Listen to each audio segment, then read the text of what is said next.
Did you have a chance to look into? I thought about it last night. I'm going to email him. I'll email him right now. I'm adjusting pictures. There's only one. Dang it. I thought last night, I'm like, yeah, I got to make sure I talk to those guys, and then I just didn't do it.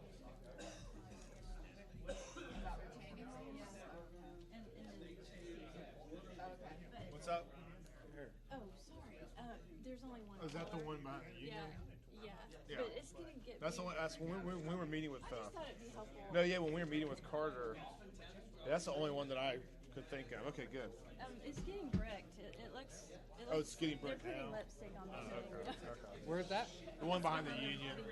That's the only one that I can. Oh, know back of. up in, yeah, Anyway. whatever that neighborhood is. I'm sorry I ran out of color print.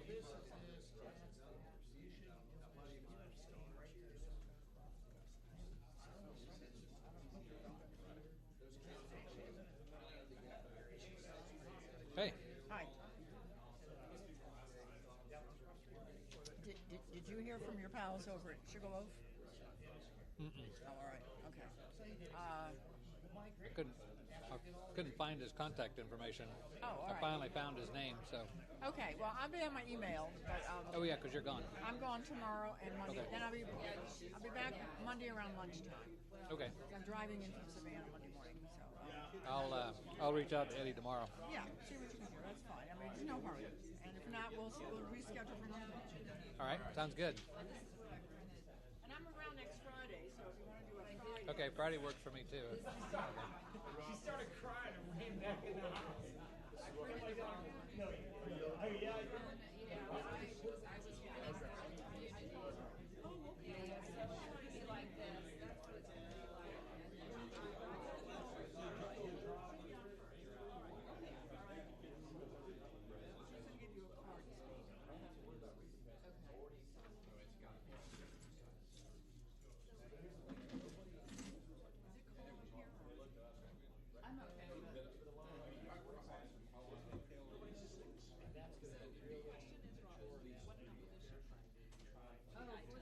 It's still the same number item, but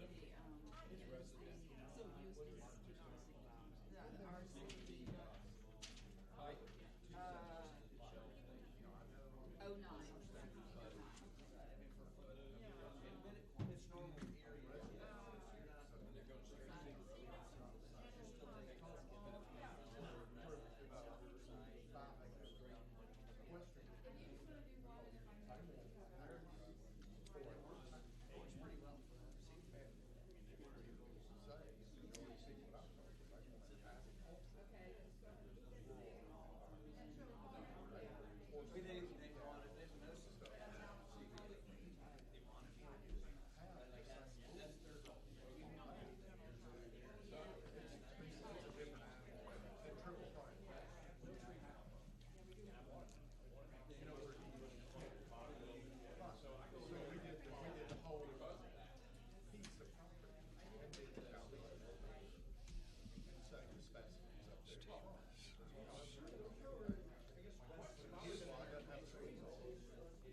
Well, you missed Connie.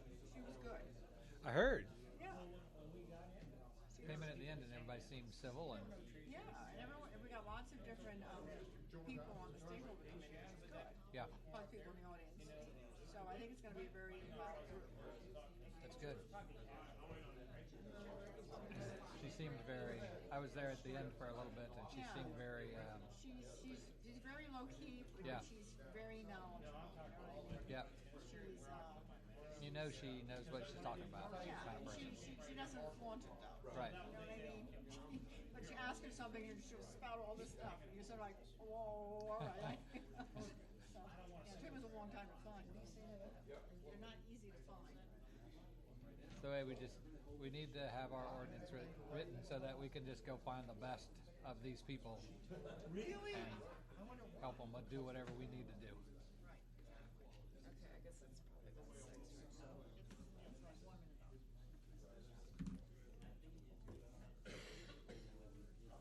I see that one.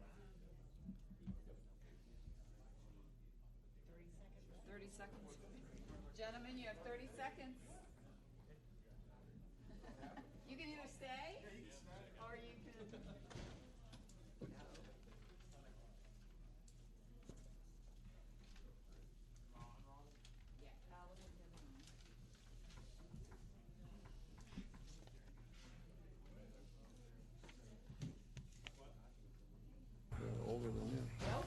Remember. The new one was the packet we got the other day. The other packet I've got is from the meeting we didn't have. Okay. Oh, I wrote all my notes for God. steep slopes. Everybody. You'll be all over the place. Please rise for the Pledge of Allegiance. I pledge allegiance to the flag of the United States of America and to the republic for which it stands, one nation, under God, indivisible, with liberty and justice for all.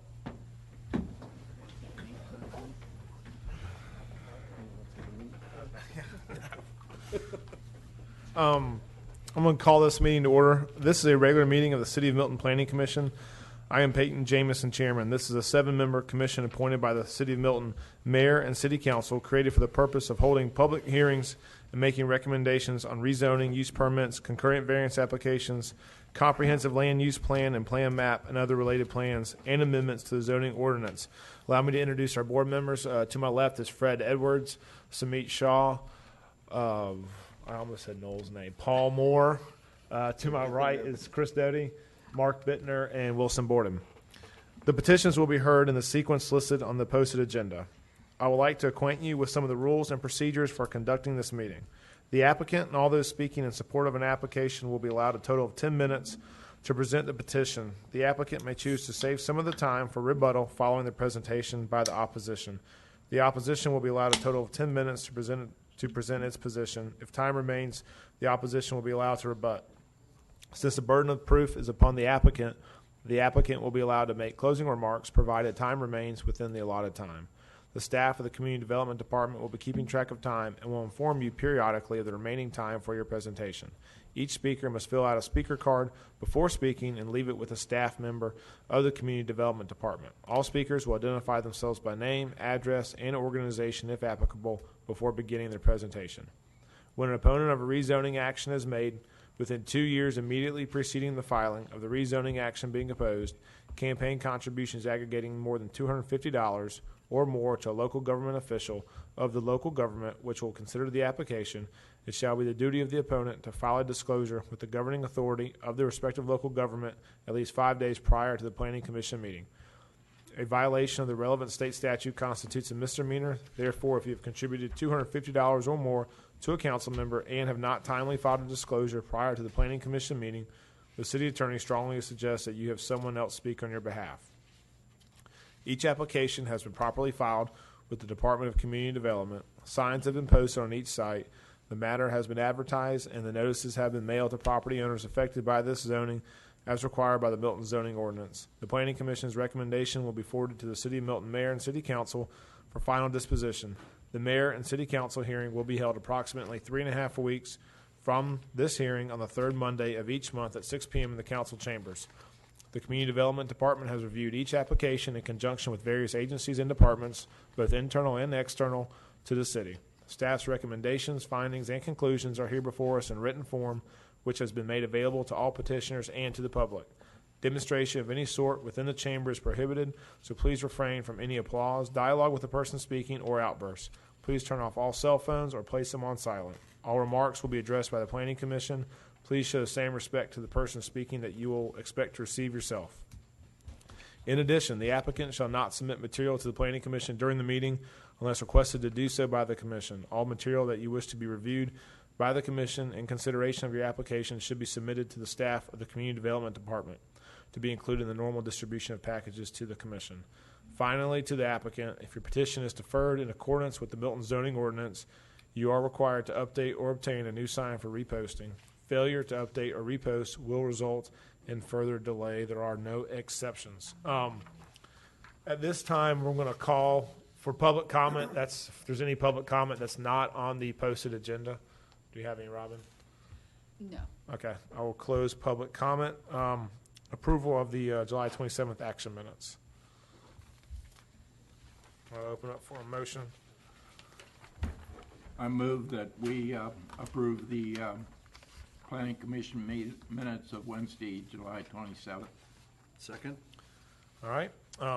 Any discussion? All those in favor, please say aye. Aye. Opposed? I'm going to abstain since I wasn't on the commission at that time. Good point. Actually, I think that Oh, that's right. as long as you can. read it, it's okay that Okay. you vote on it. It doesn't matter whether you weren't here. So. So you in favor of that? Yeah. All right. So we need to. I'm gonna create a motion that we adjust some of these agenda items based on some time frames and ease of some of these that are towards the bottom. So, Robin, do you mean to go ahead and Right. just say exactly where? Okay. So the first one we're going to hear, if First one you'd like to hear the, based on your the motion. first one we'd like to hear based on our motion, assuming it passes, is RZ16-09. The second one is RZ16-07. The third one is the consideration to amend Chapter 50, Article 3, Division 1. Oops, the bottom one. Oh, okay. The fourth one is going to be RZ16-08. The fifth is RZ16-06. The sixth is RZ16-04. And the last one is RZ16-05. If anyone will approve that motion, or if that makes sense to everybody. I'll second that. All right. Is there any discussion on the agenda changes? All those in favor, please say aye. Aye. Oppose? Okay. Robin? Okay, so the first item would be RZ 16-09, consideration to amend the Deerfield Form-Based Code in Chapter 64, Article 20. Ms. Kathleen Field. Yes, thank you, Mr. Chairman, members of the commission. This proposed amendment is to essentially prohibit the residential functions from any parcel abutting Highway 9 in the Deerfield Form-Based Code area. Now, as you remember, we approved Highway 9 in 3 segments. We had the original part of Highway 9, which was south of Bethany Bend, all the way down to Alpharetta. Then we had the highway, and then we had the Route 9 North initiative that went from Bethany Bend up to Forsyth County, rather. And then there was a third part, which was the 5 acres section as well. So this proposed amendment would include all 3 of those areas, which in essence, combined totally, is the whole Route 9 corridor from Alpharetta up to Forsyth County. Okay, so right now, where can't you build, or where can you build residential development? You can build residential development within that entire corridor. Okay. And the proposal is to prohibit residential development within that entire corridor, which is comprised of those 3 sections that we looked at and approved as separate motions, but totally make up that entire Route 9 corridor. So by saying residential functions, Kathy, that is intended to be all-inclusive, so townhomes, That would apartments, include- single-family yes, residence, and what- anything we could, does that include senior living, retirement communities, any? Well, let's talk about the residential first, okay? Okay. And it really is just the residential, and that would include, we have apartments, which is a use permit, but then allowed by right are live-work units, row houses, duplex, courtyard house, side yard house, cottage, house, and accessory unit. So all those are included in the residential delineation. So can you help me, remind me what a live-work unit is, please? Yes, that's a unit where it would be like just envision a townhouse of which in the first floor you'd have an office and then you'd Okay. have a loft above. Oh, okay. And how about side yard house? Or courtyard house? What are, So the courtyard or side yard is just the position of the entrance of the house, so it's still a single-family house. all right. But it does not include, like the newer developed senior living, that's like a assisted living No. homes? Right, that's a different category, that's institutional. Yeah, that's a commercial totally different use. category. So under house, does that mean single-family residence Yes. As well as townhomes. and townhomes? Okay. And apartments were never allowed to begin with, Mhm. so. Well, they're allowed with the use under certain categories. Not under that area. Apartments were. Okay. So you're saying currently it's allowed in this corridor? The residential uses are allowed in the corridor, correct. So- And this is a proposed amendment to prohibit them. So I have a question. Since we just did this probably a couple of years ago, what's changed in order to make this change? Well, I would say that the concept of having residential on a busy corridor, especially since the plans have come out for Route 9 to be widened into a 4-lane highway, it makes it much more of a transit-oriented corridor that probably lends itself better to mixed-use commercial than it does an office than to a residential. We have had a couple of residential developments come through recently. One was a townhome, one was a single family. And I think there was a lot of discussion within the neighborhoods as to whether or not that was truly the ideal use for a busy corridor such as we have on Route 9. Well, it's a key component to our tax base, and if Highway 9 is rightly or wrongly our most intense commercial area, it makes sense that we continue to support that element of business use or application of use in the city, not into this business use. But Let me ask a question about abutting. So what would be considered abutting Highway 9? Like how close or? It would actually have frontage on Highway 9. So, I mean, it would be the right-of-way and their front property line would be at the right-of-way of Highway 9. So any parcel that touches Highway 9, that would apply. And we had that caveat that as it stood, the parcels in 2015, because we don't want people to come and subdivide and chop off a piece right behind it and have the strip and say, well, my parcel's behind it, so I'm not abutting Highway 9. So it's kind of grandfathering all the parcels the way it is, even if somebody tried to bisect a parcel and say, hey, I don't front on it anymore, I can do what I want to. So are there any projects currently like in the process that would be affected by this change? It would only affect anybody who came in after whatever date it may be approved by City Council. So if somebody comes in tomorrow with it, they're... No, There's a moratorium. we actually There's have a a moratorium. moratorium in We do have a place. moratorium, So yes. no one is allowed to come in. Yes, that's true. I'm Since the sorry. moratorium came in. Right. So the moratorium has been in place. I will tell you, though, that there are a couple of developments that are grandfathered in. They've already started Right. construction, so they are in. And then the moratorium was put in place that stopped any more applications from coming forward. And the intent is for that moratorium to stay in place until such time as the timing expires or an ordinance is passed. Right. I apologize, that was So oversight. there's on no my part. applications that are in the process, and then now there's the moratorium that's basically halted.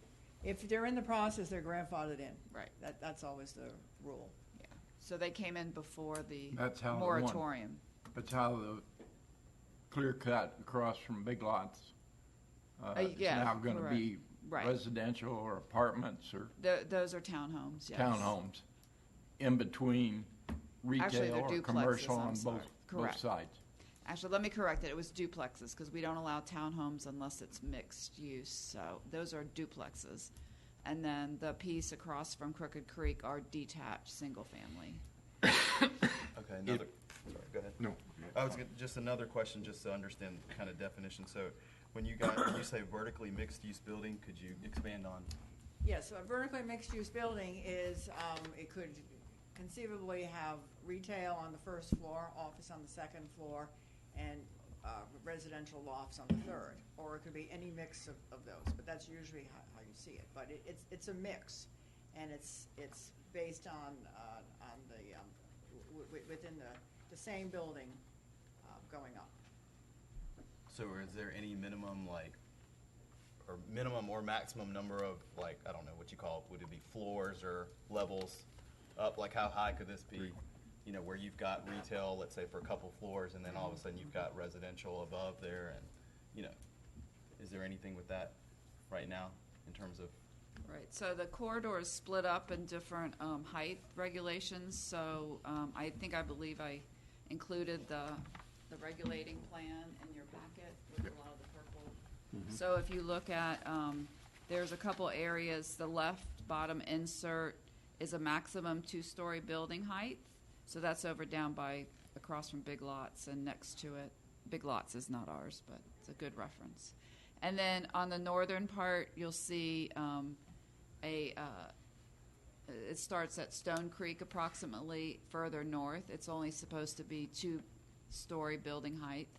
Then the rest of it is 3-story or 4-story, except for the T6 around this area where we have the large office buildings. And that says maximum 12-story. That's here against 400, near 400, and here on Deerfield. And then the remainder, I believe, is 4 stories for the remainder of the corridor.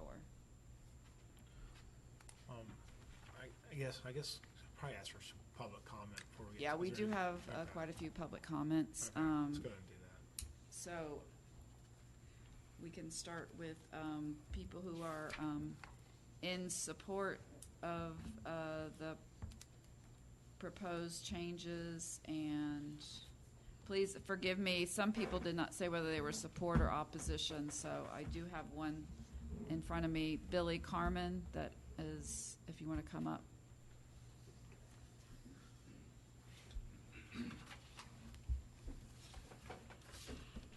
My name's Billy Carmen. I live at 340 5 Acre Road in Milton. And I've been in this process for about 2 years now when the owners of those properties that face Highway 9, and we're talking Zone 3, the property right at the entrance to 5 Acre Road. We met many times and came to a conclusion as to what would be accepted, where the road cuts would be. There was to be no access to that property from 5 Acre Road. It had to be accessed from Highway 9. And it was, I mean, we had a whole list of what we could agree to have there, from office, daytime office. I think there was a restaurant. There was no fast food, no banks, no elderly living. But somewhere in this whole process, there's a list of what we all came to an agreement on. Townhomes was not part of it. So I would think it would either need to stay commercial or office space or daytime use. So. All right, thank you. Thank you. Okay, let's see, Laura Bentley. Hey there, Laura Bentley, 2500 Bethany Church Road. I just want to reiterate what Billy said. Michelle's here tonight. This process that he spoke of started in 2013. It was the Highway 9 visioning study, and I'll put this in the record for you all to look at. Specifically, I'm here to support not having townhomes on Highway 9. I think I agree that we need to keep that commercial. We need to reserve that. We don't have much, and that's where it needs to go. But just to reiterate, as being part of that process with the mediator, it went on for about a year. And so the 5 acre parcels were never, ever to include townhomes. So I just want to put this in because this is the data that kind of backs that up. And so that's pretty much all I wanted to say.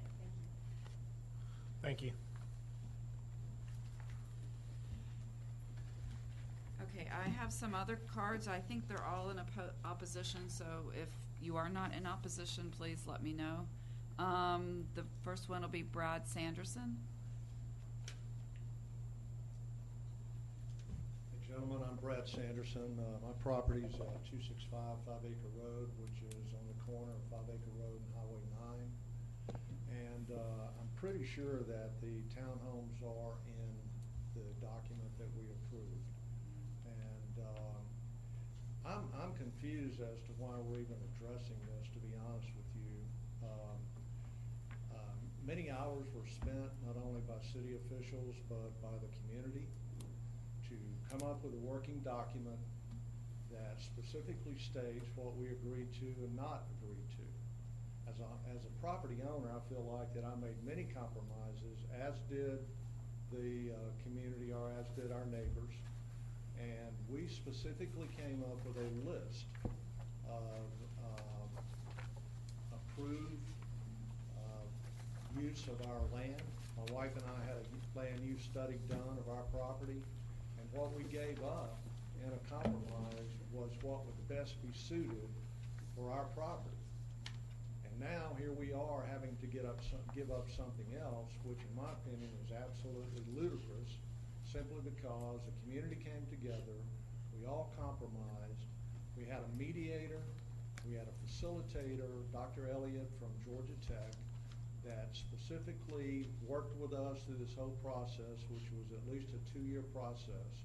Originally, it was a commercial-only corridor, and then the community was very concerned about that and upset about that, which I understand, being in the neighborhood. However, you know, to be honest with you, it would probably be in my best interest from a landowner to be able to have a total commercial ordinance.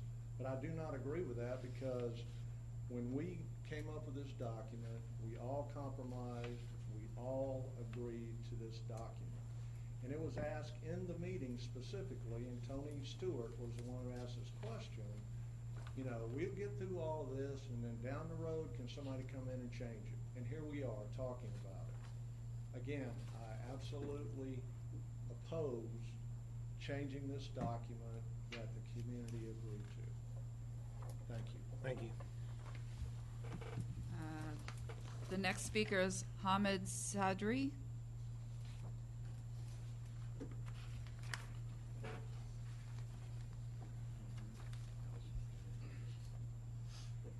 My name is Hamid Sadri. I'm one of the landowners in the item in question.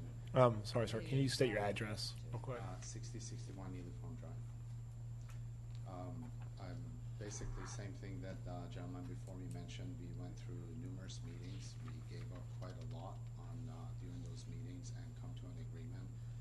Interestingly enough, when we first started out, all the opposition was for these lands not to be commercial, and the other property owners wanted houses built on these or residential buildings. In either case, after the 2-year process of going through this, we did come to the agreement, and everyone that was there agreed to the mixed use zoning for these properties. Giving up another item on that list, I think, is not a fair process to undertake at this time. After we went through all the long meetings and the numerous amounts of times that we had to take off. If indeed this is going to take place, I think some of the restrictions that was put on the property also needs to be reversed. So if it is going to go commercial, then all of those commercial restrictions, or at least some of them, should be placed back in. Thank you. The next speaker is Abbas Mohammadust.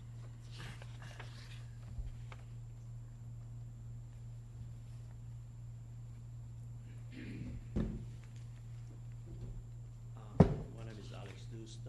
I'm the owner of the property at the corner of 5 Acre Road and Highway 9. I guess they call it 0 Highway 9. There is no address because it's a vacant property. What's your home address? 355 Belmont School.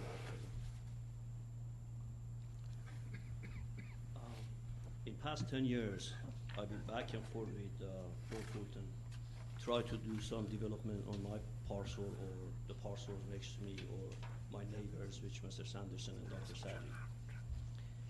We went through hard times because Fulton County did not allow any kind of development unless if it's a house or residential speaking to just be on that corner. And finally, there was enough funds to do a feasibility study, which started with Ms. Michelle and Kathy and the staff, and it took almost over 2 years, hard work, and 20 long hours of nights in churches, Crooked Creek, here, everywhere. We had almost, some nights we had like over 50, 60, 70 people of neighborhood. We all came up with an agreement, what is suited for the neighborhood. Some people had some ideas that, we should just do nothing. Let's just have trees, They didn't own the property, but they had that idea. They want to hear the birds. I don't want to hear the birds. I want to develop the property. Our neighborhood is getting congested. We need something that suits right for the neighborhood. So we came up with a list, which I have the list right here, which I'm sure you guys are aware of it. What we are permitted to do and what we are not permitted to do. Starts with acceptable. I'm just going to go quickly because my neighbor didn't know.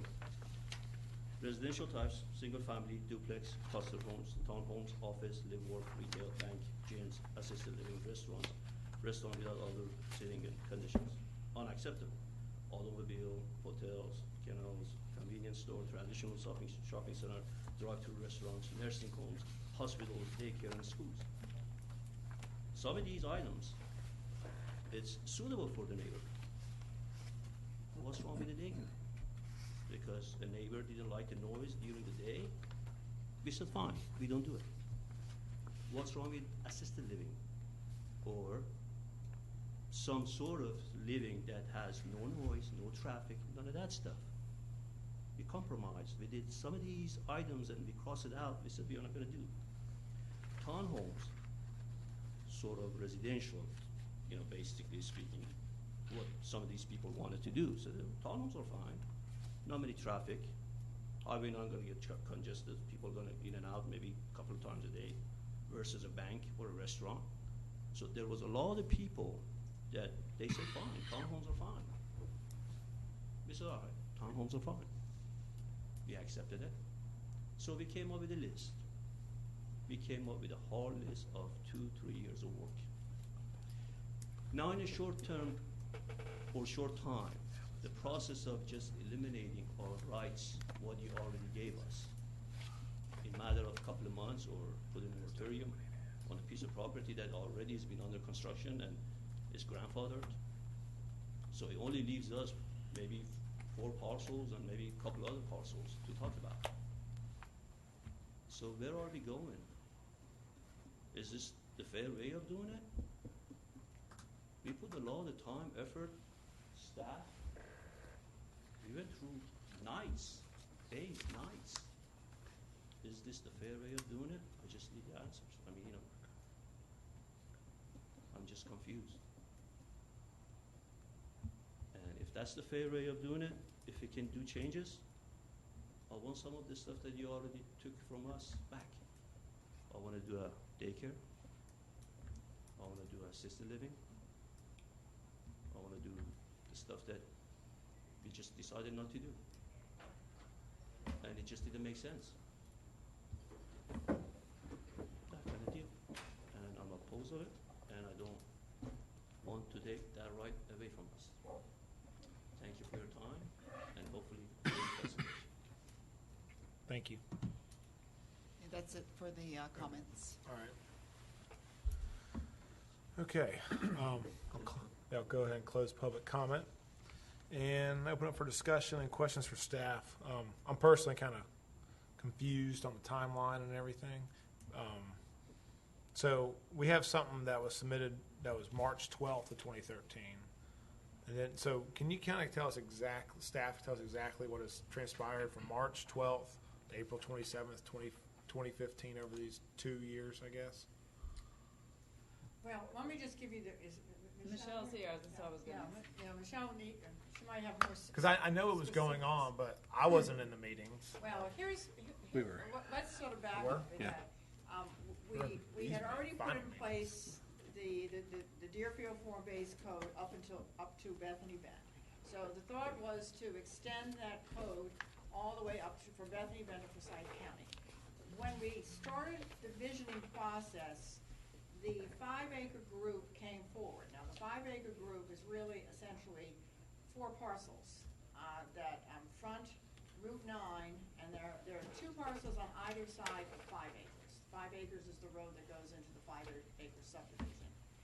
And they felt that they had their own problems, I guess is sort of bottom line. And so we sort of pulled that out, that area we pulled out, and we hired a mediator to mediate between the neighbors who live in the back in the 5-acre subdivision, and then those parcel owners who own parcels along Route 9. And so that was the 5-acre mediated plan. So it was embedded in the Route 9 North corridor, but it was a separate study that went on. And then at the end, we put it all into the zoning code, okay? Kathy, at the beginning, what were those 4 parcels zoned? Do you remember?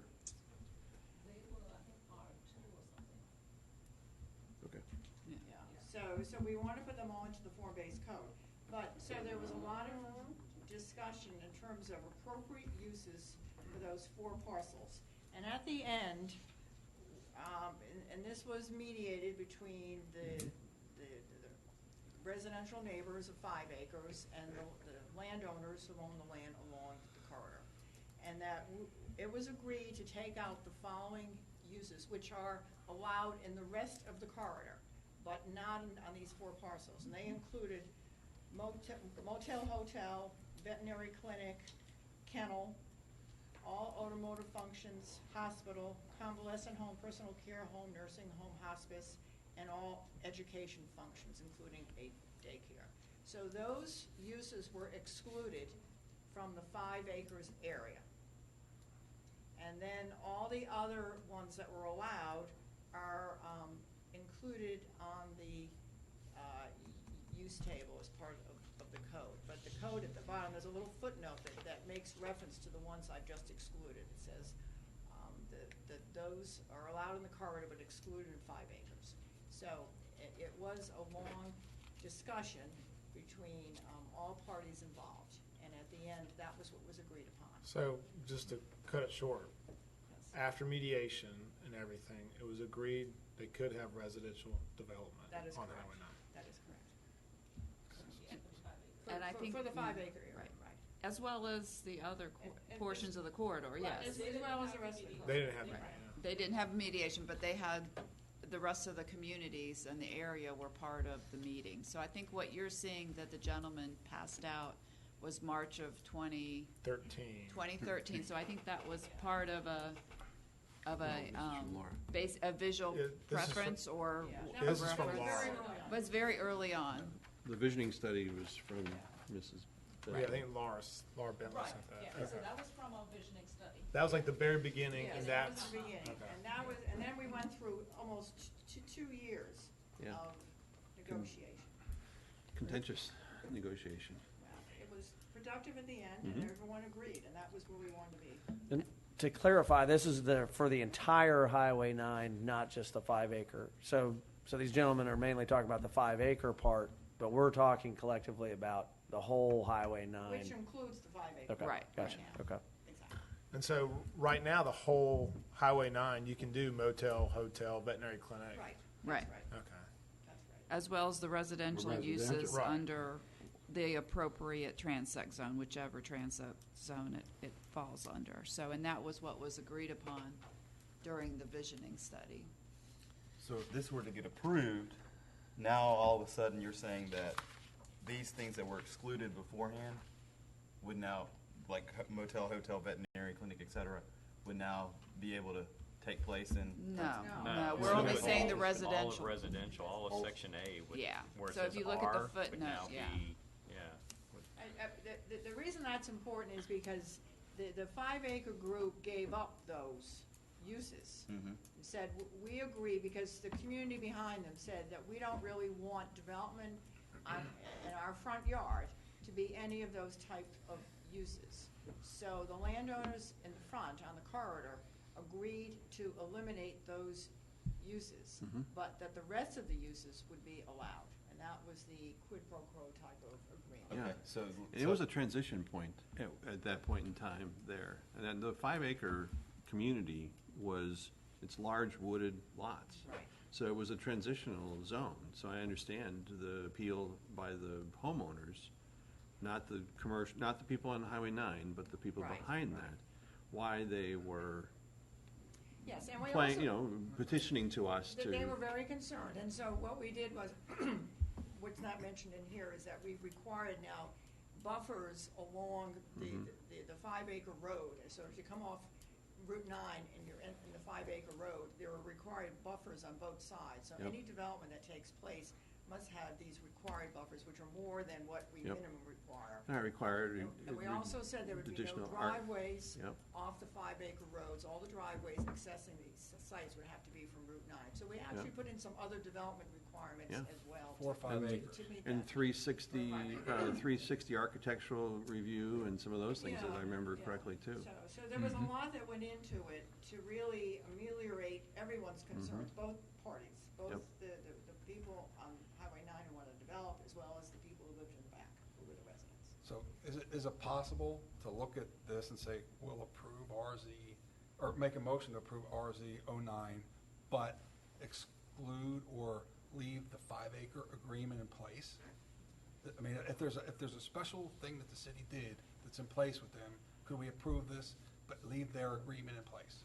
So, I mean, basically, yeah, I mean, we weren't really touching it other than eliminating the possibility of having any kind of residential uses. But if we agreed, Yes. if we negotiated Yes. that, mediated that, Right. said we would do Right. that, can we just approve this and let theirs set in place? Yes. Right. And so, so I think, so Mark, you're saying leave the agreement in place for 5 acres. Yeah. However, on the rest of Highway 9, Approve this. there will not be any residential. Yeah. Okay, no, that's kind of Well, that's include- kind of where I'm going. So, But it's okay. also including no residential in this 5-acre. Well, no, No, whatever they he's agreed saying- to, I mean, whatever they agreed to, I don't So care. they They've 5 agreed acre to it just wouldn't already. be under this form-based code, I mean, this Deerfield code then, basically, right? It is already, But- but we took out certain uses, and now that the request is that you also take out the residential use as well. I think they have that in there, but, I mean, it doesn't matter to me what they've made an agreement, and we'll live by whatever that agreement was, just with them, but approve this for the rest of it. Well, Or make that Well, but motion. if the city's requesting, if staff and council have asked us to consider taking residential out of that, to have conformity up and down Highway 9, Well, but they've made an agreement Yeah, pretty recently to do something different. I think we need to, I mean, we can make our recommendations, they can change it, but Right. I think if we made an agreement, I think we should live with it. So is there any other background in terms, I guess, I got two points or two questions. One is there any other background in terms of why council or the staff or, where is this kind of coming from? Obviously, knowing that this happened 2 or 3 years ago with them. It was driven by one of the city council people in conjunction with some of the neighbors who live in that area, who felt that the corridor would be better served by eliminating the residential uses. So really, this whole thing is to prevent residential in those 4 lots? well, for the entire And the balance corridor, of Highway actually, 9. really, Yeah, it's so the it'll be- entire corridor. I know it says the entire corridor, but it doesn't seem to impact anyone other than Well, no, it those 4 does, lots. it actually No, does. there are other areas. Yeah, I'm where looking you at can it sell right now. residential. There's Is there- 'cause potentially that's why it's where- hard to see, up and down on the. Oh no, there's definitely. Yeah, I mean, Yeah. where the Apple Grove is. Corner you Deerfield know, and Highway on the 9. west side, I mean, that's a huge, not That's huge, all but it's a T4P. fairly significant piece Right that up could, there. yeah. So let me ask another thing. In terms of, these things that were excluded, Yeah, everything over here. the rest of Highway 9, Yeah. As those well. could be Yeah. developed Yeah. there, Yeah. except for 5 acres. That is correct. 5 acre was just a special district. So was that T4P zoning created for the 5-acre all this. deal? Okay. Well, no, it's for No. the north No, it of actually Bethany goes up. Bend, No, yeah. It includes it, but there's more T4. Anything north of, T4P looks like it's the only one Yeah, for the so 5-acre. This is permissive too. Where? Oh, that's right. yeah, it's anything in the northern portion is permissive. Yeah. So it's Yeah. more than just the Oh, so- 5-acre. Yeah, right? yeah, yeah. Okay, so that whole inset is not just the 5 acres. No, So, it's just that okay. little red. You see that little red where it says I 5 got you. acres? Okay, I was thinking that whole inset was. No, I'm no, sorry. no. Okay, It's 4 lots. There are 2 lots on each side of that little road that you can see in the Gotcha. bisects it, okay? okay, I see it. Yeah, thanks. All right, so to the north is bordered by, is that Crooked Creek? And then the south is, there's an auto sale place or something. Right. So basically, yeah, so anything that's, north of the Okay, little I- commercial.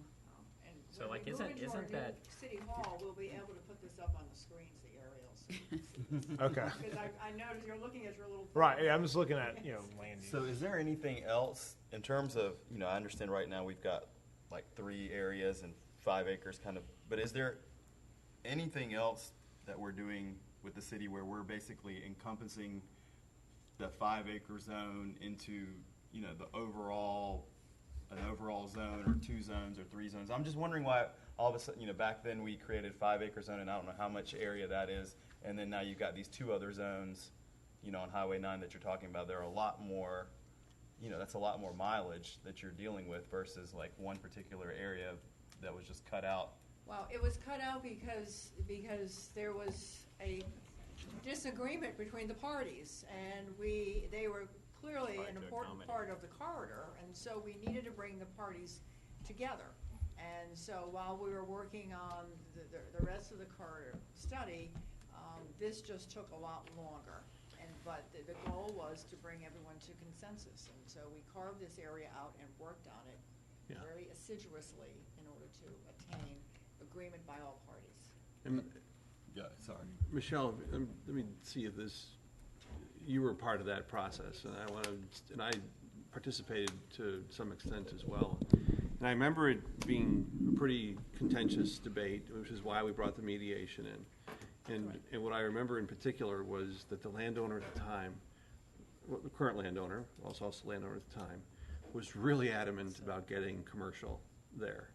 And in respect for the community that was behind it, because it was a transitional area. It was not even transitional, it was residential behind it, and sizable lots.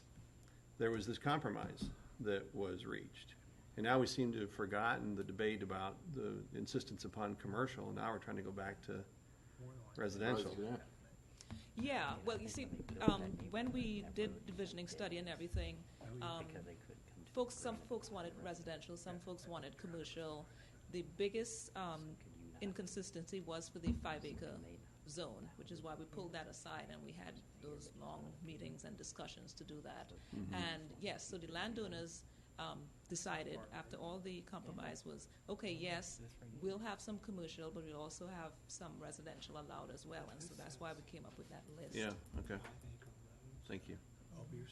And I guess my follow-up to what I was kind of trying to bring the point across was that, is there anything else that we've done where we've actually merged 5 acre zone into whatever other, code or other zone, not carved it out separately? I understand for this issue, that's where we're talking about, but is there anything else that we've done with the city where we've kind of merged them into? Just the Deerfield. Yeah, It's they're always part just of- stayed. Yeah, they're part of the Deerfield code, but they're always called out everywhere on the map as the 5 acre zone. But Because there's they no have other area. special- You're asking if there's other areas Like similar. another. Oh, well then, Overlay. Another overlay, another issue, something else where we've basically kind of merged in this 5 acre zone. I understand maybe we've done that in the past where we carved it out in separate zones, separate code, separate, whatever we want to do with that area, but, another Yeah, topic there's nothing area. really very, no, Nothing, no. okay. That we've kind of merged them in. No. Okay. This was unique, but it was necessary. Sorry, me and Chris were talking. So across from Creek Club Drive, there's a undeveloped parcel, and it's almost like it's in between. It's like in the middle of a Yeah, it's subdivision. north of Lake Laurel and then south of. Right. I mean, of, it's almost like, are we going to tell that parcel they can't have single family homes now? If this was approved, that's Yeah. what it means. So I think that, yes, that's true. Because- Anything along this corridor could not have single Yeah, 'cause family it- or Right. duplexes or That's- townhomes so or like this. anything. No. So that, I mean, that would, Doesn't mean they can't come back and appeal for it. Well, I mean, if you eliminate it, it's pretty difficult to be able to develop something. yeah. I mean, don't get me wrong. I'm not a fan of townhomes on Highway 9, but and can we eliminate townhomes and keep the single family homes? You could do that. I think actually more importantly is the duplexes, because we already don't allow townhomes unless it's mixed use. So what's been developed has been under the form-based code has either been detached single family, what's going across from Crooked Creek, Right. and then the piece that's across from Big Lots. Those are duplexes. So I think actually Those our are bigger problem has been people kind of skirting the code and doing a duplex instead of townhomes. And so, you could have a choice of any of it. Our intent was to do townhomes with mixed use, and we've had no townhomes because nobody's been willing to do a mixed use with it. Right. So it's been duplexes and single family. So it could be any combination of. I mean, whatever you decide. and in all reality, when it comes to single family detached homes along Highway 9, if you're in a T5, you're not going to be building a single. Correct. You're not going to, except for probably that one parcel that would work. T5 you can't. Yeah, you can't do single family in T5. Right You here. can do single family in T4. Okay. If you do it as a rear entry, and that's what the development across Oh. from Crooked Creek is. Got it. So really, when we're talking about the single family, It's T4P. it's okay. And T4, and it's really T4. And I actually think that fits across from that parcel on Crooked Creek. I don't want to take that away from it. If they want to, so I don't know. They're I'm- grandfathered in. I think if you look at the T5 down on the southern end on North Main, that they really wanted townhomes, but the thing is they weren't willing or didn't have the space to do mixed use. So they're like, well, what's a way I can do it? Well, here we can do duplexes. So let's just build a bunch of duplexes. So, I think that's the way they've skirted wanting to do townhomes, but can't do single family. So we're going to do duplexes. So.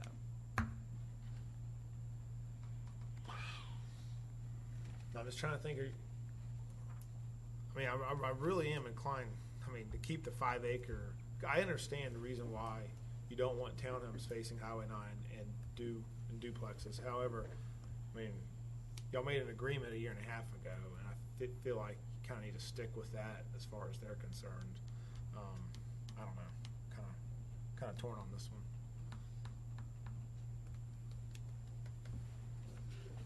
Yeah. I think we have a chance to continue to support our Highway 9 vision for it being our most intense commercial area. And if this gives us a chance to bring conformity to that,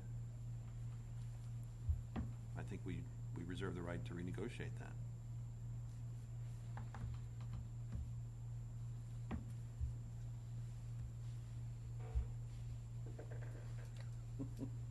Anybody else? So, you're saying, are you saying for the sake of 5 acre, or are you saying for the sake of the other parcel? Just 5 acre, and the one across from Crooked Creek should be T4. single family detached. Not allow Right. not allow townhomes. Okay, so we don't have to worry about staff's recommendation for what they're asking us to do in terms of single family for that parcel. Because townhomes being prohibited there Right. would still be compliant with what staff's asking for. You're right. You're saying across from. Yeah. Yeah.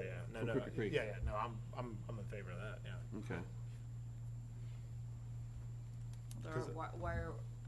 This is just a question to pose. What's the difference between that and then the Apple Grove that might potentially get developed? That's what I'm trying to. That's what I hate looking at this on my iPhone and determining who gets what zoning or not. It's kind of not fair, I think, to every landowner.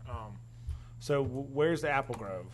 It is south of the little B and H or whatever, the used car lot, and then there's another Oh, okay. building. So- And then it's on the west side across. I mean, 'cause that's the thing, like, if, oh, man, we're kind of like going back. And then there's also parcels on the east side that are adjacent to the subdivision, kind of next to the. So I'm just curious, was this not like when we had the consultant, we did all this stuff 2 years ago? Didn't we go through this? And Right, and that's what that's We did. what the community, that you all, as well as the council, approved, you know, the chart with either under T4, T4P, or T4 open. 'Cause- Those are the uses that were agreed upon. I passed out what was approved or excluded, so it's, you know, that's what was done 2 years ago, or 3 years ago. Those are To residential clarify, uses. Robin, also, for something like this, I'm still fairly new to this, is where every, or was every property owner that's impacted along Highway 9 advertised with this? So they were not given individual notices, no. It was only Man, through I think they- advertising, through the newspaper, and, which is. We did hold several public meetings. Oh, on no, it. but, yeah, originally they were, yes.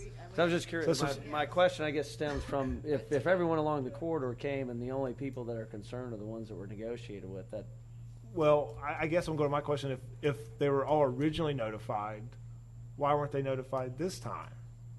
Well, because we didn't go through a visioning process, we didn't go through a. I mean, I'm telling you, if I'm a landowner on Highway 9 and you tell me 2 years ago that you're going to, you send me a letter saying I'm going to zone these are the meetings, we're going to zone your property, and then fast forward 2 years later, we're going to take away that zoning and we're not going to send you a letter. I don't know. I think we kind of need to. No, sorry. So, I mean, I hate that I'm looking here on my iPhone, looking at parcels and stuff when we already did all this. And I don't mind changing it, but I just think right now, I don't know. I'm not going to make the best decision, is what I'm saying. Yeah. For all the landowners. So have we met our own requirements in terms of notification? Yes. We have. Yes. Even with Peyton's? This isn't a visioning study, this is a text amendment. No, I understand. It's a zoning change. It is a zoning Right, it change. It's a zoning change. But it's a zoning, and I don't know. to Peyton's point, if it's a zoning change that could affect a parcel that's a mile down the road, why would that parcel not have been notified of this? Because when we do text amendments, we don't know, so not every text amendment affects somebody's property directly, obviously. So, for instance, we're doing a fence text amendment. Well, that doesn't, affect probably their value of their land per se. But we're not, the onus is not on us to notify every single property owner in this type of text amendment. All we're required to do is to put it in a newspaper and have it on our agenda and all that kind of stuff, so. All right, so we have And a website, but that's, I'd yeah. rather take out, say, don't do this one, don't do that, don't do that, you know what I mean? Well, that's a possibility. I mean, if we want to make sure that we're not skirting the issue and still accomplishing the task. So if we wanted that notice to go out, that could happen? We can, yeah. When does the moratorium end? December the 3rd. It could be extended. I mean, I don't feel like you have to make a decision because of the moratorium. If you want to make a good decision one way or the other, we can always have counsel. Because I think we can make a good decision, but I guess I wouldn't have put this first on the agenda if I knew it was something like this, to be honest with you. So, I would be inclined to defer it. I mean, I would prefer not to, but if I want to make the right decision, I think it's the best. To defer it for the benefit duplexes of getting are more allowed. input from more Highway 9 landowners that would be affected by the Correct. Restriction of the townhomes. Correct. Yeah. Just yeah. I mean, Or residential in or general. residential in general. Okay. And if you so direct us to do that, we can certainly do that, and we can advertise it to all of them. I could support that. Yeah, I think that would be better. I would. Yeah, because like I said, I mean, are we catch on gonna allow fire. duplexes? I think more notice, more people having an input. Yeah, I know. Yeah. We can just I would suggest tabling this to the next meeting. I I'm going with Defer until However- such time all the notices could be But properly but a sent. deferral would probably require Absolute- council oh, to absolutely. extend the moratorium, because the moratorium would expire before they would have a chance to hear it. Because it would, if, at best, it would come to us to be heard again in November. Right, and then December. And then it would be, yeah. end of December before council would hear it, or middle of Right. December, That's so, right. okay. Would So that as give long as enough time? as long as we're doing that with that understanding, that Oh, yeah. we would appeal to the Highway 9 landowners, well, all that would be affected, and with the understanding that staff would have to recommend to council to extend the moratorium. Oh, yeah. I could. And like, Right. you know, we're not afraid of anything coming in because there's a moratorium, so Right. it holds. Right. holds- Okay, let's just do that. But does November give you enough time to send all the notices out? Yeah, I mean, Whoever it'll give they us can- enough time, Okay. yeah. Public hearing. Yeah, And yeah. I'll do that. If we could I get mean, like it's a like, good visual of all the parcels. right, I think that's so right there. the planning commission meeting is, it's a little early, it's 11:16, so because of Thanksgiving. Oh. I mean, if you can make it happen, that's great. Well, I don't think, know. if it was later on, we could. Yeah. I don't feel I'll leave that comfortable up in to you. it's basically that's 2 it, weeks, okay. so. So your next meeting is, December 28th, It is? if we have a meeting in So we December, didn't move yeah. it? That's the fourth Wednesday of the month. I mean, if we got stuff on the agenda, I want the opportunity for the landowners to. Yeah, I'm, absolutely. You know, I mean, I do have a problem new is gonna use be in permit, December and 28th. I so don't know that how we many would people are need to gonna be have. around to- Could you do, could we, I mean, is it already is the planning commission, is our meeting already on the calendar for December 28th? I had Can we it- just make it the second week in December instead of? We the- can do that, yeah. Actually, to be honest, it was to be determined, but I had it as optional. But that's just the fourth Wednesday, so if you want to make it earlier before Christmas, we can make that happen. So, I suggest how about the that. 14th, December 14th? Does that work? Sounds good. Okay. Okay, I think that'll give us Okay. 6 weeks plus to send out the notices, to advertise for that it's gonna be on your December planning commission agenda. I mean, and I don't know if, I mean, I'm perfectly fine with your suggestions, I guess, but if we could get a more detailed visual map of each parcel that's Parcel. affected How- and everything. Okay, yeah. How many are we talking about? Right. Vacant parcels, how many do you think there are? Maybe 10, 12, but I'm not sure. I don't even want to start to guess, but. Is that as important as just getting the notices out and then the people come in, you know? Oh, yeah, so- Versus trying to analyze each piece, just put the notices out. Oh, yeah, put the notes out, No, and let then, it go. then we'll Yeah. come in, I For just wanna make us, sure we're not like spot zoning stuff. That was what I was after. Yeah, yeah.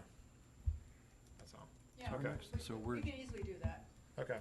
November 16th is our next one, and then December, what did you say, December? 14th. December 14th. Okay. Make one Yeah. Yeah. I move we defer RZ 16-09 to, when are we moving it to? December 14th,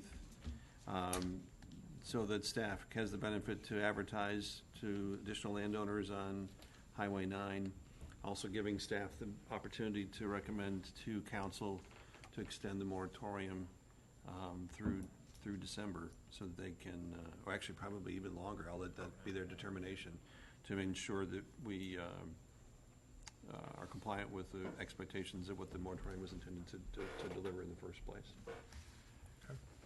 I'll second that. All right, got a motion from Paul, second from Fred. Any discussion? All those in favor, please say aye. Aye. Oppose? Okay. So the next item we had on our reorganized agenda is RZ 16-07, consideration to amend the AG1 district regarding paved and unpaved roads in Chapter 64, Article 6, Division 2, and Section 64-416, Development Standards. Yeah, and We can also do the Chapter 50, consider to amend that Chapter 50, Article 3, Division 1, Section 50-71, compliance with city procedures and guidelines required, paved and unpaved roads. That's in subdivision regulations.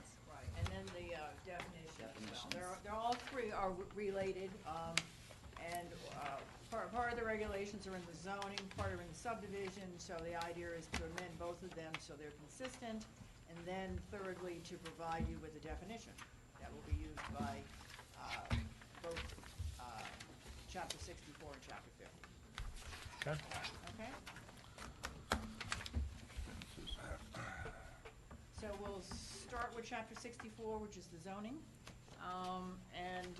If you look, it's essentially the changes on page 1 of 2, on the first page, under subsection E2, where we talk about that the minimum lot area shall be as follows: 3 acres with frontage on an unpaved road, which is the current language, and then we add adjacent to unpaved road or has access to an unpaved road. So we have widened the requirement for the 3 acres. And then we go on to say, each proposed lot shall provide at least 100 feet of road frontage, the minimum dimension of which shall be maintained to the building line of the lot. And that secondly, each proposed lot shall provide at least 200 feet of lot width at the buildable line. So that means that at the road, it has to be 100 feet wide, and then when you get back to the buildable line, the lot must be 200 feet wide, okay? Then in addition, it says 3 acres with multiple frontages on a paved road and unpaved road, and we have had many of those where it is fronted on both. We clearly state now that each proposed lot shall provide at least 100 feet, I'm sorry, so let me back up. So when it fronts on either a paved or unpaved road, we're now requiring that it be 3 acres. In the past, if it was on a pave, we would interpret that to be 1 acre. But we're saying now, if it has frontage on both the paved and the unpaved is going to direct the size, which is the 3 acres. Okay, so 3 acres with multiple frontages on a paved road and unpaved road. Under that, each proposed lot shall provide at least 100 feet of road frontage, the minimum dimension of which shall be maintained to the building line of the lot, and each proposed lot shall provide at least 200 feet of lot width at the building line. So, in essence, we have extended the definition of the unpaved roads in terms of what it means to really require whenever it touches an unpaved road or it has co-frontage between a paved and unpaved, that all that should defer to a 3 acre lot requirement. That's really what it's saying. So, to bring up a touchy topic, so Nix Road would never happen again. That's correct, because this clearly states what the interpretation should be. Great. Was it always y'all's intent? I thought it was always the city's intent. If you're on a gravel road, it's 3 acres, whether or not you're on a paved or unpaved. I mean, when we did that ordinance, was that kind of the thought of that? I mean, we didn't, as you're saying, like, we didn't know there was a loophole involved in this? We didn't create this ordinance. It was okay. already here when we became a city. Okay, so this was Fulton County. This is from Fulton County. Yes, this was a carryover Got from it. Fulton County. Got it. And it was always interpreted that if you touched a paved road, that, what's the word, that it would automatically be, We would interpret it as, It would be if you interpreted. touched it, Yeah. it would be 1 acre. It would be a 1 acre. So what this is clearly saying Well, I now. don't know that we were ever challenged on that before. So I don't know if we have there's no history for Milton for that. So I think you're probably overstating, Kathy, to your demise, that you hadn't been challenged on it before, that I remember. So to suggest that it had always been interpreted that way, it hadn't been. Nix Road was one of the first of those that we were challenged on. And so we made a decision as a city. Now looking at it, it's given us reason to reconsider going forward. So I'm giving you the benefit of the doubt. That's what I'm doing. fine. or trying to. Okay, all right, fine. I think the issue is we're now clearly stating under Yeah. what circumstances 3 acre shall be the required acreage. Yep. Right. Paved around. Do we have any public comment for this? We do. Okay. The first speaker is Laura Bentley.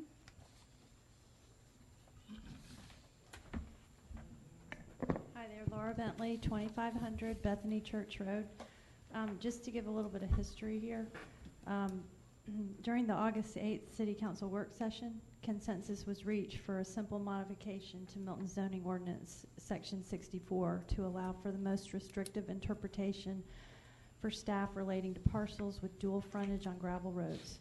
Our city attorney recommended the following language: 1 acre with frontage on a paved road, 3 acres with frontage on an unpaved road. If a lot fronts both a paved and an unpaved road, then the 3 acre minimum shall apply. August 8th work session. I just wanted to go ahead and our comp plan, page 18, y'all just finished doing this, great document.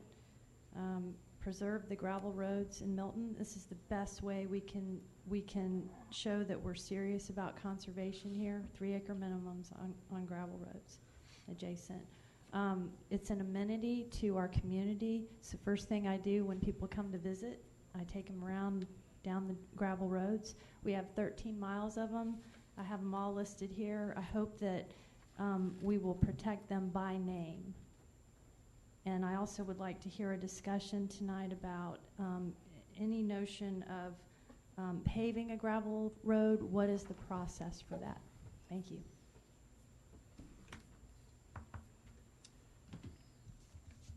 Okay, the next speaker is Julie Zonner Bailey.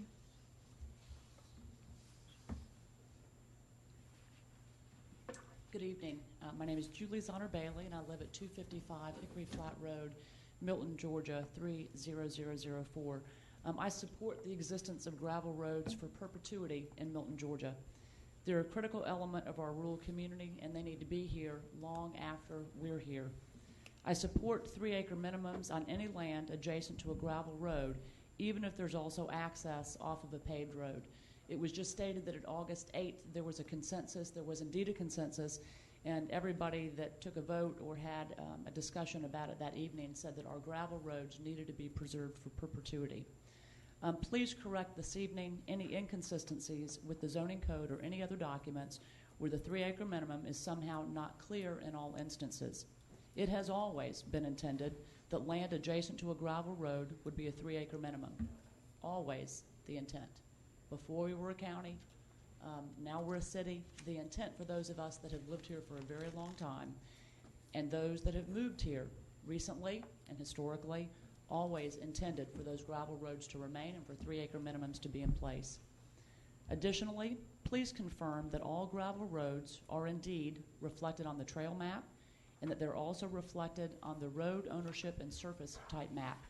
We need to validate that every gravel road, private or public, is indeed reflected on those maps, and so that that too becomes a matter of record, so that there can be no question where our gravel roads are and that all are indeed reflected. These should be protected for perpetuity. Also, please confirm or add language that would allow a new development to have gravel roads as part of the development. We have some beautiful lands that are currently off of gravel roads. Those lands and the landowners may choose to develop that land. We need to make sure that if their design, their rural design, incorporates a gravel road, that we would embrace that. That would be very much in keeping with the rural character that so many people, that all citizens say that they want to protect. We need to make sure that we don't get in the way of appropriate developments under AG1 standards, whether that be a 1 acre minimum of a new subdivision, if a developer would want to create a new development off of a paved road, but they would want to have some gravel enhancements, we should allow that to happen. Hopefully, Mr. Lucas is allowed for that in our Chapter 50 or anywhere else, but I bring it forward this evening to make sure that we don't have any language that would preclude that. And that, of course, any land off of an existing gravel road, we surely wouldn't want to require someone who is developing that land to put in a paved road if their intent is to keep the gravel road. Gravel roads are part of Milton. We need to embrace them. We need to accept whatever cost it is to maintain them. They're part of the heart of our community. We continue to hear that, and we now need to make sure that indeed we do that. Please also remove any language that would allow a committee or board to unilaterally pave a gravel road. They should be protected for perpetuity. If there's any language within the proposed language that's currently before you or any other document, we would ask that those committees or boards not be allowed to pave a gravel road. That would be a serious matter, and it should not be a one-off sort of decision. It was my understanding that there might be some committees or board that would have that authority, and I think we need to make careful consideration that no such individual committee would be allowed to pave or make a decision to pave a gravel road. I'd also like to bring your attention to the fact that whatever parks get developed, that our park system should allow for gravel roads. You can go to Alaska and go to one of the most beautiful parks that there is, that are gravel roads. Our park system should embrace gravel roads. Let's make sure that we embrace them when we develop something as a community, and that we don't pave over what we consider so beautiful about our community.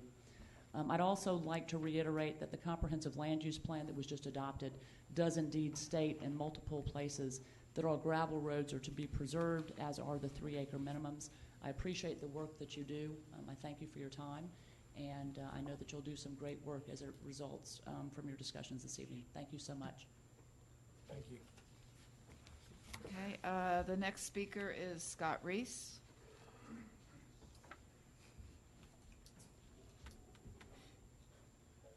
Scott Reese, doing business at 13685 Highway 9, Milton, Georgia 30004.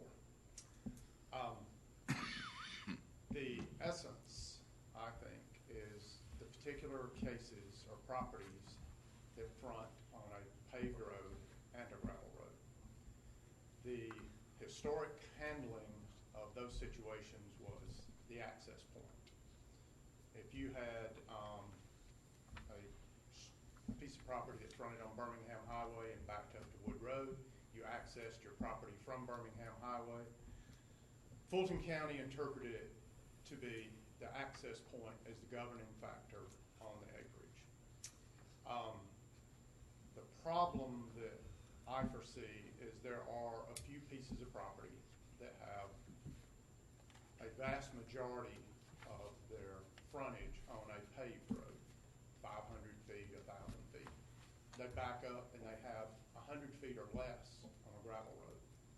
Doesn't meet the standards that you have put forward for the minimum for the development of that property. So, in those instances, I think the system that we had, where it's dictated by the majority or the access point, would rule instead of a particular point. If you've got 50 feet that comes back to a gravel road and you've got 1,000 feet on Birmingham Highway and you've got 30 or 40 acres, it seems a little odd to me to say that 50 feet or whatever that stem is that touches the gravel road would dictate the sole use of your property. I know those are a slight number of lots, but they're also probably on every gravel road. Now, non-conforming lots that are less than 3 acres that were developed or created prior to zoning regulations. I know those will probably, or they're grandfathered in. I don't think there's any probability about it. But just in this particular case, I don't think there's a bigger proponent of gravel roads in the city of Milton. I'm one of the few that grew up on one. And I would hate to see them disappear. Mr. Lucas and I have had many discussions about the maintenance and the creation of new ones, and over kicking and screaming, I think he may be joining my cause for the creation. But in the particular cases where we have double road frontage and the majority of the road, or the majority of the frontage is on a paved road as opposed to the gravel road, I think there should be an out or a particular case study for those lots. I don't want to create non-3 acre lots on gravel roads. That's not the intent of it. But if you have a piece of property that has a majority of frontage on a paved road, I don't think it's was the intent ever for that to be governed by a strip that touches a unpaved road. Thank you for your time. So that's all the comments we have. Okay. I'll close public comment and open it up for discussion with staff. Questions? I've got a question along with what Scott was saying. So if you have 50 acres and you've got 47 of which can be accessed along Freemanville, but 3 of them can come off of Nix Road, does this preclude that person that owned that property from selling the back 3 acres, that front? I mean, is there a way to split the baby here and have, you sell 3 acres to someone for a lot on the back, so you still have a 3 acre lot along, say, Nix Road, but you still have the rest of the land is economically viable at 1 acre lots, but it no longer abuts that gravel road. Is that possible, or does that preclude, like, if you own that property, Subdivide that out. could you subdivide that 3 acres out and still have, both people get what they want, it would seem to me. You got 3 acre lots along the gravel road, but you have the stuff coming out. I mean, that's what I could foresee happening if something like this is passed. If I'm the landowner, I sell you you can have your nice estate lot on Wood Road, but on Freemanville I'm going to build my 1 acre subdivision a couple years later. Which is compliant with everything else we do. If this passes, that will happen, correct? No. It could happen. I don't think it can. They can't do it the way it's written, right? No, I know it's not the intent, but I'm saying. There's something that I mean, prevents that from happening. if I'm a landowner trying to get my density, that's what's going to happen. So, is that not possible? One of the things we have to stop and measure is, we can't start the evening talking about trying to make sure that we preserve our tree ordinance or create a tree ordinance and be a concert. This is just theoretical. This is not necessarily my opinion, but it's theoretical. You can't start the evening talking about tree canopy and preservation and all those kinds of things. We can't then talk about other. We have a bond, we have a bond that's going to be voted on this week about trying to preserve our rural look and feel of Milton. We can't talk about, rightly or wrongly, the conservation subdivision ordinance as it came forward to us, and be talking about being a city of preserving a sense of place, and then in the next breath look for loopholes to ensure that we don't hold strictly to a 3 acre minimum when you have a chance to do that. Well, that's what I'm saying. This doesn't do that. That's what I was saying. Oh, all right. Yeah, He's trying to close the loophole. Right? Yeah. I was just clarifying. Yeah, so what I'm saying is I could sell, if this passes, I could sell Wilson the land that fronts on, I could subdivide it, give him the land on a separate ownership, give him the land that fronts Wood, right? But then I'm going to have the majority. I don't own it anymore. That's all on Freemanville. And so I'm going to build my 1 acre lots while he gets his 3 acre. I mean, so I'm saying I don't think that addresses that, correct? I mean, that's what would happen. Because what would happen, because No? the way. I'm just curious, I was curious, And is the that flip feasible? side of that too. So I own 10 acres of land on Nix Road, and I can get access to Birmingham Highway, but I don't own that land yet. But I buy a flagpole, so I can get to Birmingham, and suddenly I'm no longer obligated to 3 acre minimum because I've got access to a paved road. Correct. Not for those lots that would be adjacent to the paved or the gravel road. I'm sorry, say it again. So for any lots that would be adjacent to Nix, regardless of where your access is from, would have to meet the 3 acres rule. Okay, so let's say that composes 6 acres of my 10.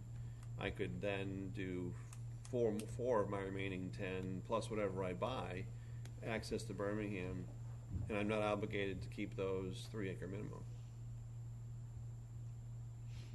Well, anything that would, I would say. that would front a gravel road would have to be 3 acres. Yeah. Kinda Or no if you- matter what. Yep. Or So if I you think access it. We're all in agreement of it, sounds like. So if the access were off of Nix Road, even though it didn't front Nix Road, then it would have to meet the 3 acre standard. If it was accessed off of Birmingham Highway, then only those that were adjacent to Nix Yeah, Road would meet the back 3 acre 4 acres standard. per se could be 4 1-acre lots now, whereas in your hypothetical situation, the back 4 acres could be 4 lots, whereas now Yeah. it could. Yeah. It would only be 1. Right. So that's what I'm suggesting, is if we allow for that, we're talking out of both sides of our mouth. We're talking conservation as a city, and we're allowing a loophole to that. Well, Where I'm you- just, where I was you wouldn't curious obligate- from a point of interest, I mean, can you sell that 3 acres for, I mean, if you did 2 transactions, could you, I mean, is that, once you're always touching that road, is that forever that way, or can you, I mean, it may be a question more for Ken, I don't know. Yeah, you're talking about subdividing it, so half faces onto the paved and the other half or whatever. Yeah, then you don't fall under this. But is that the intent of the ordinance? I mean, you know, to me, the intent was that if you've got a You're on parcel gravel, of it's always land. 3 acres. Pardon me? The intent is if you're on gravel, it's always 3 acres. Yes, yeah. The whole parcel, before it's subdivided, I mean, that it's. you know. Okay, But so- that to me, maybe, I mean, that's the way I. Okay, so you're saying Got the you intent can't of- subdivide, so what you're saying, if this ordinance passes, you can't subdivide. That is not in here. I Okay, guarantee you that's Legally, that's that's what No, I I'm mean, trying you to. can subdivide, but we're trying to say that you can't, Sell it? I mean, No, that you if you, can't do that either. the only way to subdivide it is to do all 3 acre lots, not plop off a piece, so you get rid of the gravel So portion. I know, I'm just going through the motion. No, I know, but I think it's a good point that I think, what Scott said was if you have a 50-foot frontage on a gravel road that's just kind of morphed there from Yeah, whatever. somebody did a flagpole to a And gravel then- road. and then it you doesn't- can't meet the 100 and 200. Right, you can't meet that, so that's a conundrum, I believe, that we have to figure out. Yeah, so I think, Wilson, we're on the same page. You can't buy your way in or subdivide your way out, is what we're trying to do. But I guess the question is, what is the intent of the commission? You know, I think you've just provided a loophole, which in a sense, which is a legal loophole. I mean, is that where you want to be, or? I don't think he was No, advocating, no, I don't think he no. wasn't advocating for it. He's was- trying to preserve. I know, Right, he yeah, wasn't I mean, advocating it's for it, but I'm just a just question saying of that if there it's- is one or not. Right, and so, is that something that you want to make sure doesn't happen, so that we can legally, I guess, look at it and address it? So. Well, I'll go back to the point that I was making. My advocacy would be for it taking the more conservative approach, because it's consistent with what we're asking our community to vote for right now on a green space bond, which is to try to make sure we preserve a sense of place, which is a rural and green area. And you can't do that in one breath and then not try to take loopholes out in the next breath.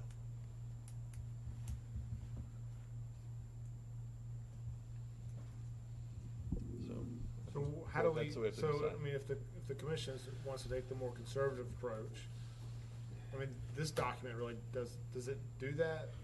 Doesn't get there right now. That's what I almost Well, feel I like think this we doc. can, You would have to like inventory That's every what lot that touches any part of a unpaved road and say that you could never do anything other than 3 acres on it. There's no way that it's going to pass. well, that's what the intent is. Yeah, I think, Yeah. I think that there would be a way to word it in such a way to deal with those non-conforming frontages and Because lot width. it's because if you go, because like for example, if you have, I mean, so in theory, right now, if I want to buy up all of Landrum Road, I'm just going to buy up all of Landrum Road. I'm going to have access. I mean, then you can do 1 acre. I mean, I can put parcels together and just do a 1 acre subdivision, right? I mean, if you're Because it touches because paved it roads touches a on paved both ends. road, right? I mean, But it's adjacent to. Yeah, you'd So have to leave like a 3 acre sliver that went around Landrum Road, right? I mean, there'd have to be 3 acres. Right. Anything that touched Landrum Road would always have to be 3 acres. Okay. Right, so, I mean, so it.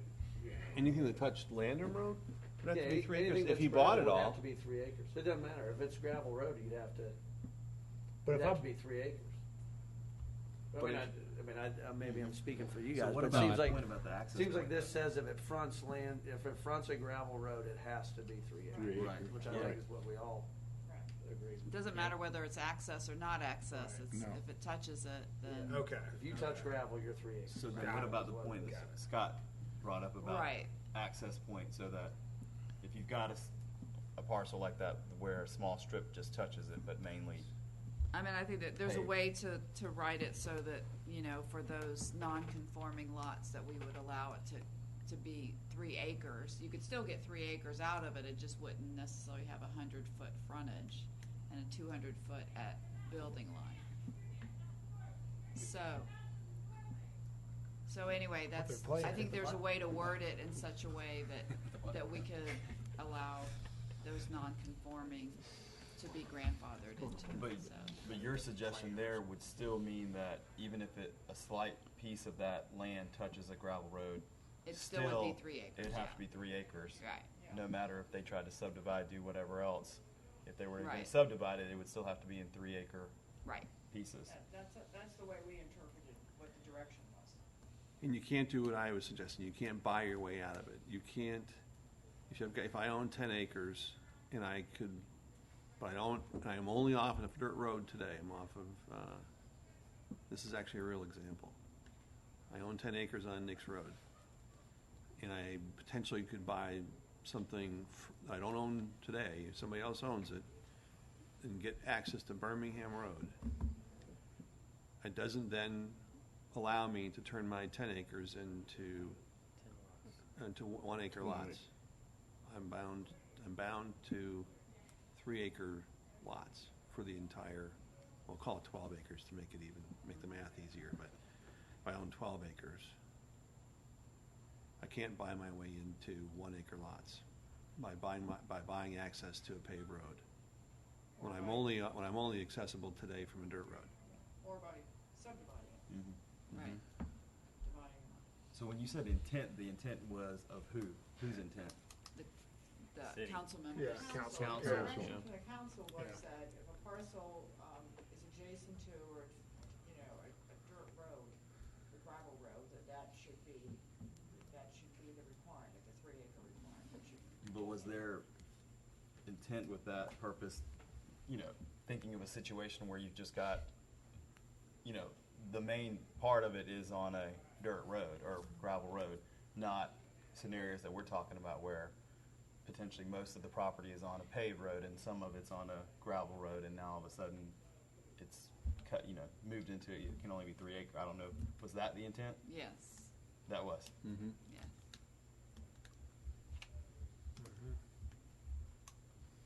Yeah, and this is kind of a crossroads for us. So does that guys. do that then? I mean, does this do that? It takes care of that? There's no more loopholes or anything? This language doesn't do it. Okay. Yeah, I think after this discussion, it certainly behooves staff to go back to the Yeah. attorney and to bring up this issue to make sure indeed that we've addressed it. But Kathy, the intent was this sort of to be a watershed moment for us as a city. We're either going to decide to be all in with my understanding of the intent of council or not. And we have to decide where we're going to be. And the message from council is try to find a way to do that. Yeah. No, I agree with that. Okay. But this language doesn't get there. Well, I mean, We I have- think.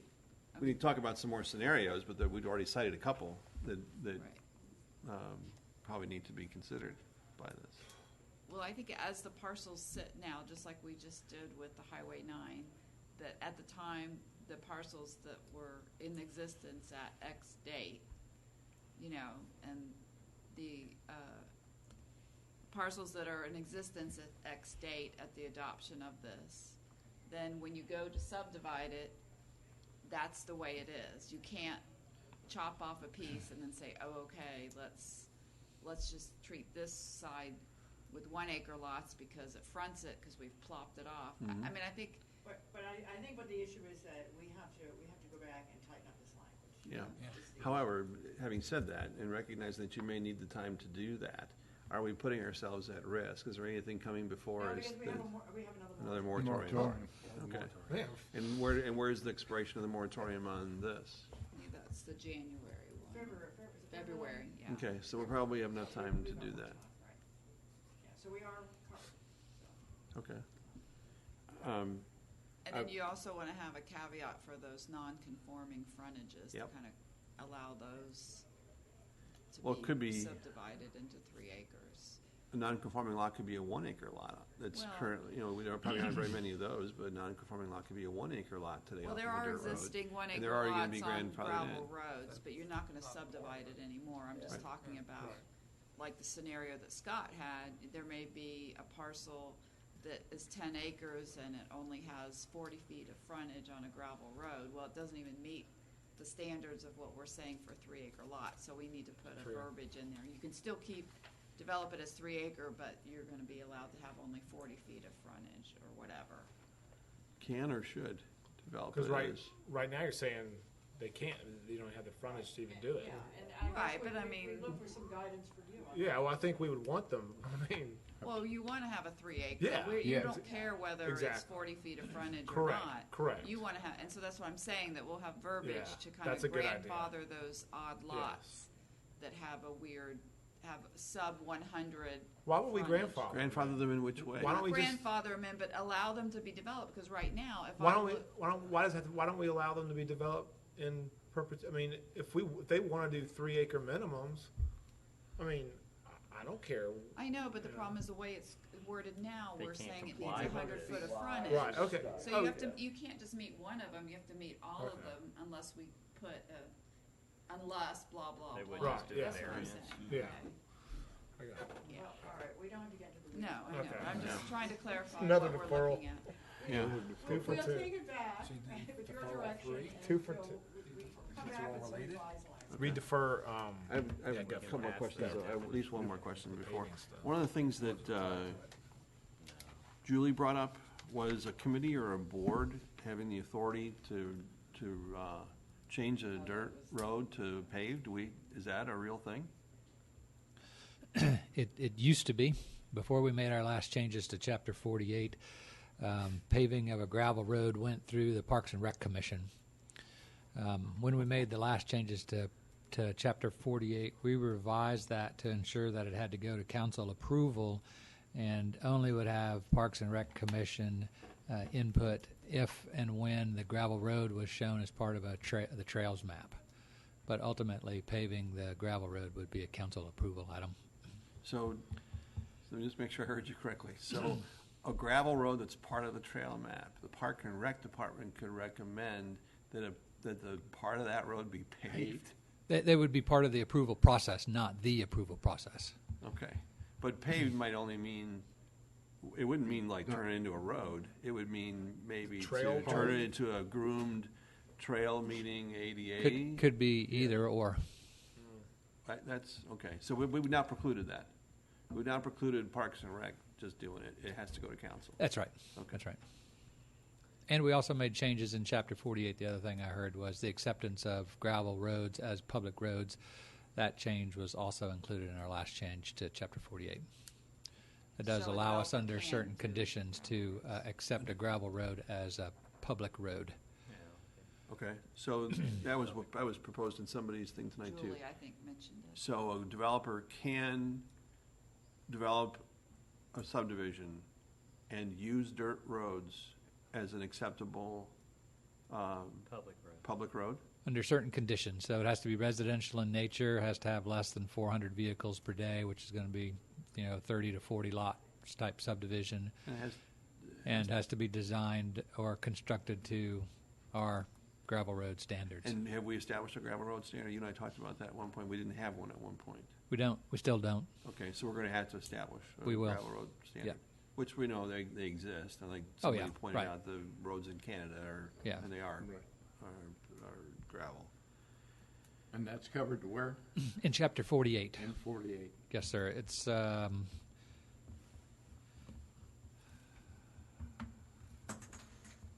48,561, which is the creation of roads. Item 5 talks about the conditions under which they could be paved. And in this, it's petition of the homeowners located on the road, approval by city staff, and when that section of road has been identified as part of the trails plan, approval by the Parks and Rec Committee, and city council approval. Item 6 then goes on to discuss the proposed private gravel roads shall be residential in nature. Private gravel roads may be permitted under the following conditions, and that's the 400 vehicles per day. The proposed gravel road doesn't connect to more than one higher classification road. In other words, it's not wouldn't be considered a cut-through road, and constructed to city standards. Have we resolved the fire marshal code on distance from fire hydrant? Scott's shaking his head, so I gather not. Okay, so we still have to think about how that. We can't 1 minute be a proponent for large estate lots and then compromise ourselves on distance from fire hydrants. Right. I don't know that we're continuing to work on a resolution. I think the fire marshal has made it pretty clear to council what the current standard is, and we don't necessarily have the ability to deviate from that standard under certain conditions. So I think the fire marshal's pretty well set on what those standards are. Yeah. Yeah, and basically you can't do it. Right. So that affects lots over two or more than 2 lots is what that where that comes into play. Okay. So we have to think about that. And there probably has to. I recognize he's bound by a higher fire code, but we probably have to look at: is there a Milton version of that we don't shoot ourselves in the foot by saying we're 1 minute we want to be a proponent for rural and gravel roads, and the next minute say, oh, by the way, you can't build that because it's too far from the fire hydrant. Okay. Yep. Okay. Any other questions for staff? We're just addressing Just 64-416, pages 1 and 2. One of 1 and 1. 116.0. We're just doing these 2 pages on this part right now. Right. Yep. Okay. I think they all kind of go. Right. And Well, they all kind of I've go got other together. questions though on this. On the other one? Yeah. Okay. Are you good with this one so far? Mhm, yeah. Okay. So what meeting should this be? So we can go to the November 14th. That 16th. Give y'all The 16th, that good with whatever that? that November meeting Okay. is. November 16th? Mhm. Okay. So what number is this? RZ 16-07. Okay. Robin, one last question. Is there a way, and I don't want to burden you with too much stuff, is there a way to find out how many parcels would have that piece that has 40 feet in the front and 1,000 feet on the paved road? Is there, I mean, I mean, we I can can't have- imagine there's 1,000 of them. No, I mean, we could have GIS do an analysis. That'd be good. I'm just, Yeah. for more than anything else, I'd love to see how many it is we're Sure. talking about and which How ones many we're it talking about. affects. Sorry, can you tell me that criteria again? So the frontage criteria or an Yeah. area? Yeah, the Frontage criteria is going to be a difficult one to do. I think so. the front, a paved in a, Well, we can certainly tell you which one's front, a paved, and a gravel road, but I thought you had some specific criteria about a length of frontage on either one. no, I mean, I would, in general, You I was wanna just say saying just- which ones fronted okay. both. We can Oh, okay. start with that. Yeah. Okay. Yeah, we can definitely do that. Okay. Right.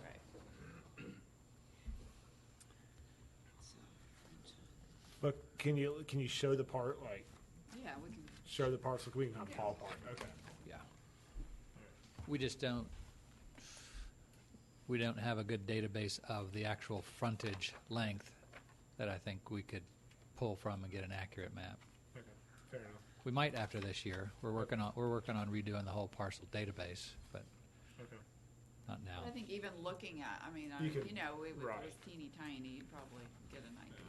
Just ballparking it, I would think, but maybe not. Okay, so I guess if you want to make a motion. I've got on one this. more question before I make the motion, and that is, Carter, this goes back to what, would this, can this happen? So we've got Birmingham Park next to the fire station today. The front end of that is paved because the fire trucks can use the side road and police cars to get to the back of the fire building.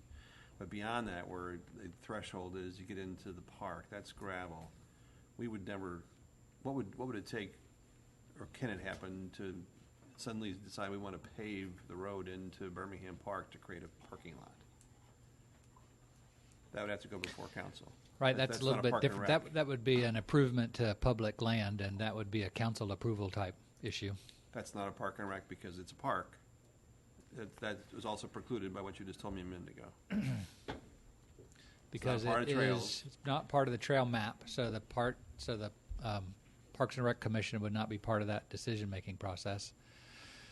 It would be a capital improvement to public property, so it would go to council as part of our capital program and in the budget process. It would be heard. Correct. Okay, all right, thank you. Good? Make a motion, yeah. All right. I move we defer RZ 16-07 until the November 16th meeting to allow staff the opportunity to work on the language. Does it need to be any more than that? Second? Anyone? Second. All right, any discussion on the motion? All those in favor, say aye. Aye. Oppose? Okay. Robin? Okay, so the next one would be the consideration to amend Chapter 50.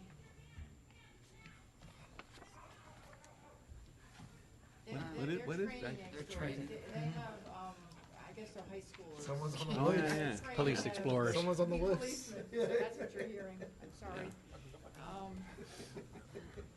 So anyway, so this one, we were trying to just make it consistent with the zoning ordinance. So number 9 on page 1 of section 50-71, we have, for the division of land in AG1 zoning district adjacent to or has access to unpaved roads or having frontage adjacent to an unpaved road with or without a paved extension or with multiple frontages on a paved road and unpaved road, the following rules shall apply. And then so we can just double check on this as well. Yeah.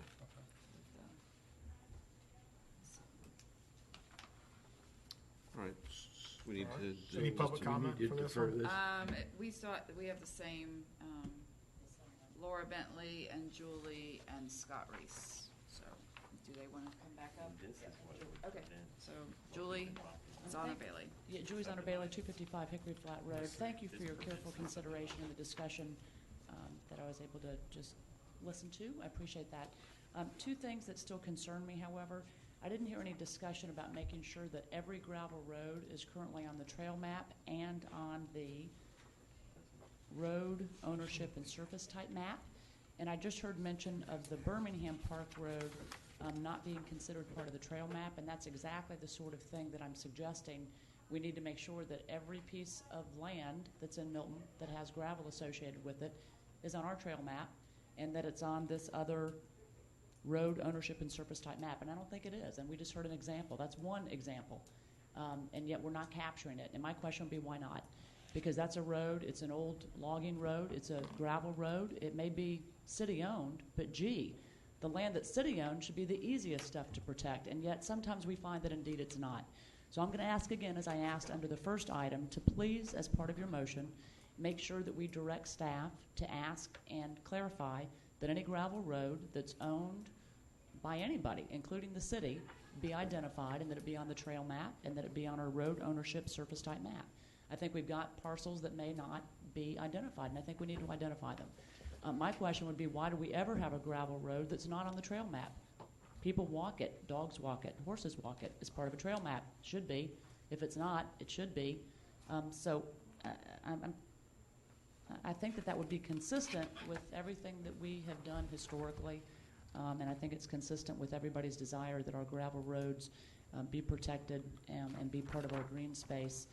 So enough of that, but hopefully you guys will take care of it. I'm still perplexed why we would have a Parks and Rec Committee as part of an approval process when it might really not have anything to do with Parks and Recreation.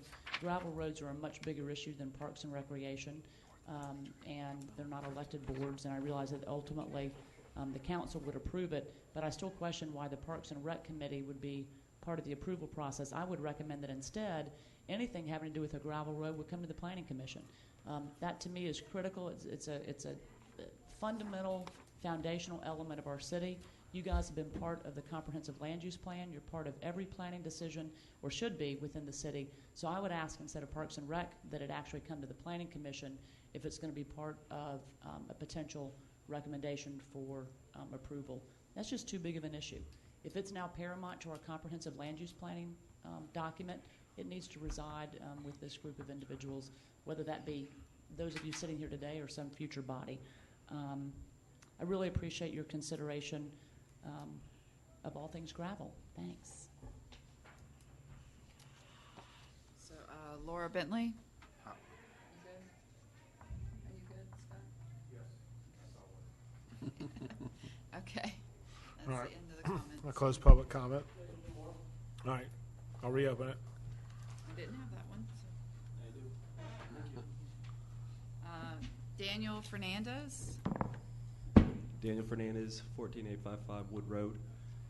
Just wanted to follow up on something that was said here earlier about the trail maps, and even though that's really important that we get that right, something that's come back is in dealing with our ordinances is there's a lot of residents who's looked back at those trail maps in consideration for what is a gravel road and what is not a gravel road, and it's come back to, in light of everything, basically no weight has been given to those trail maps. And something that was talked about at the CZIM meeting was the incorporation of these trail maps in some of these ordinances as a second-hand reference. So if there's any doubt, let's look at these trail maps, let's get them updated, but there should be no doubt. I mean, it's clear on these maps on what is, where it starts and where it stops. Thank you. Thank you. Good point. Yeah, we don't really incorporate trail maps into some of this. All right, I'll close public comment. All right, questions for staff?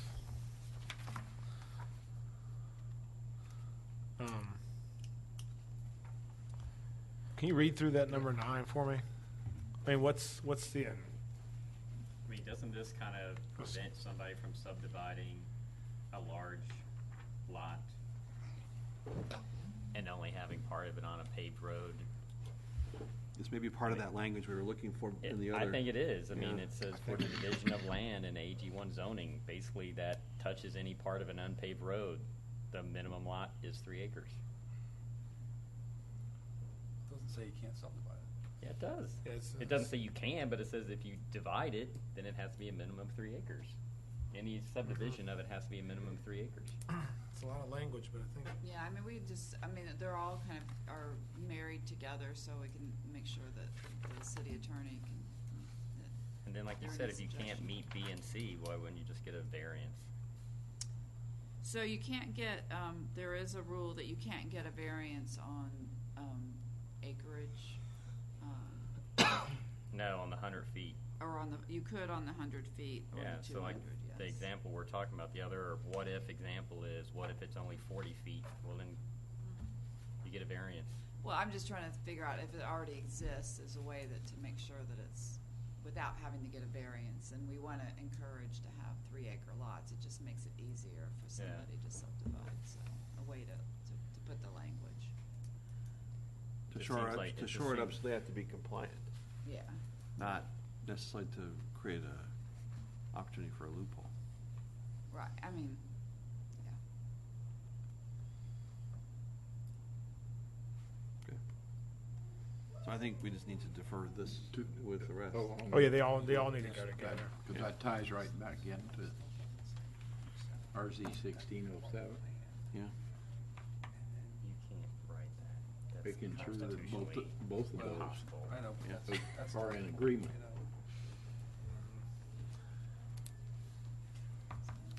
All right, you good? Yeah.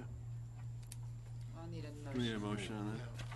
All right, I move we defer the amendment of Chapter 50, Article 3, Division 1, Section 50-71, compliance with city procedures and guidelines required for paved and unpaved roads to be on the same timeline for consideration as the other gravel road items this evening. So it'll appear on the November 16th agenda. I'll second that. All right, a motion, a second. Any discussion? All those in favor say aye. Aye. Opposed? Now, Peyton, before we move on, All I'd right. like to just, I don't know where that comes in or whose decision as it relates to the gravel road falling in to anything that has to do with the trail. If we wanted to change that? Yeah, to who has the right to, Whose as action I item is understood that? it, pardon? Yeah, whose action item is Yeah, that to whose- update that? Right. Oh, it would be if we were going to change that process, it would be a change to Chapter 48. And I guess you could. Right now, the process is to change the trail map, it would go to the city council. They would have Directly? authority. Yes, it's part of the Chapter 48 ordinance. So is Chapter 48, Carter, all of gravel roads?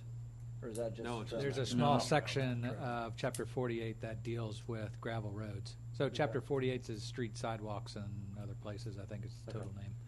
Now, are they defined? We've had, Ms. Honor Bailey wanted to know, I guess, earlier, if they are all defined by name. Is that in fact a case or not? Or is it, or are we about to get to that with the next point, defining gravel roads and what they are?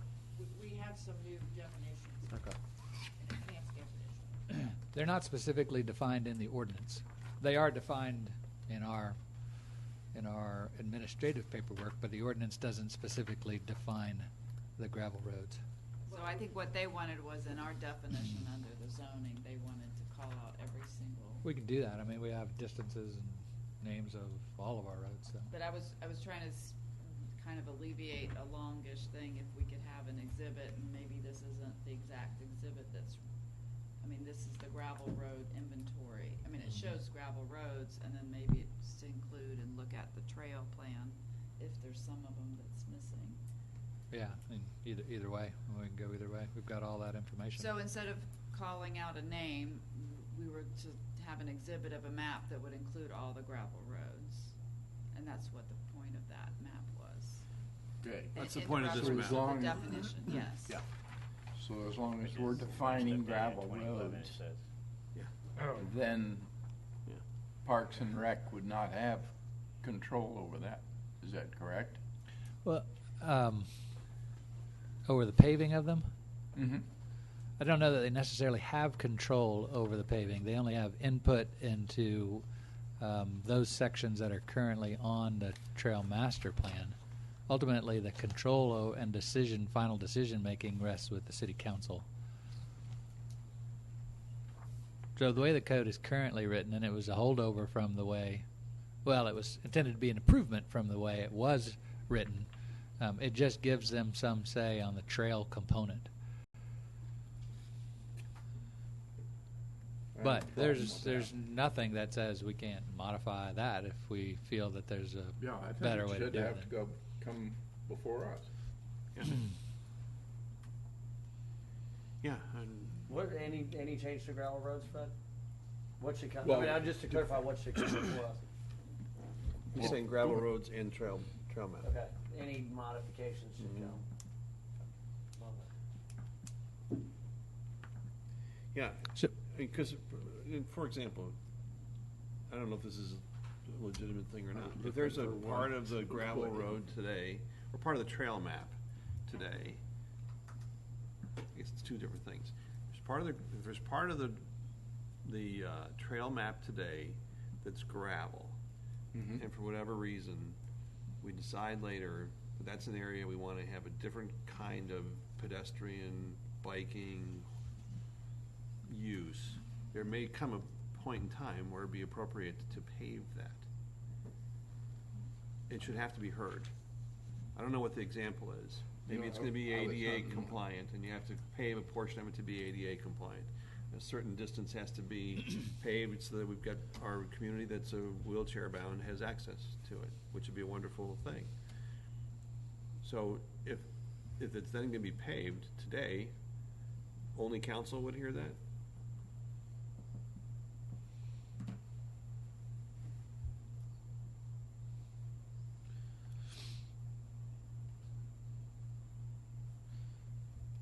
city staff and city council is the way it reads. And when that section has been identified as part of the trail program, approval of the Parks, Recreation and Parks Committee. So you don't necessarily have to be paved to be ADA compliant. You can Right, have, I was just citing as one Yeah. example, though. Yeah. Yeah. Okay. So the way that reads, any paving of the gravel road, whether it was, well, it'd be very difficult to do with our gravel roads to pave it only from a pedestrian standpoint. They're not wide enough to support both pedestrian and vehicular traffic, so whatever paving you would do would have to support vehicular traffic. So,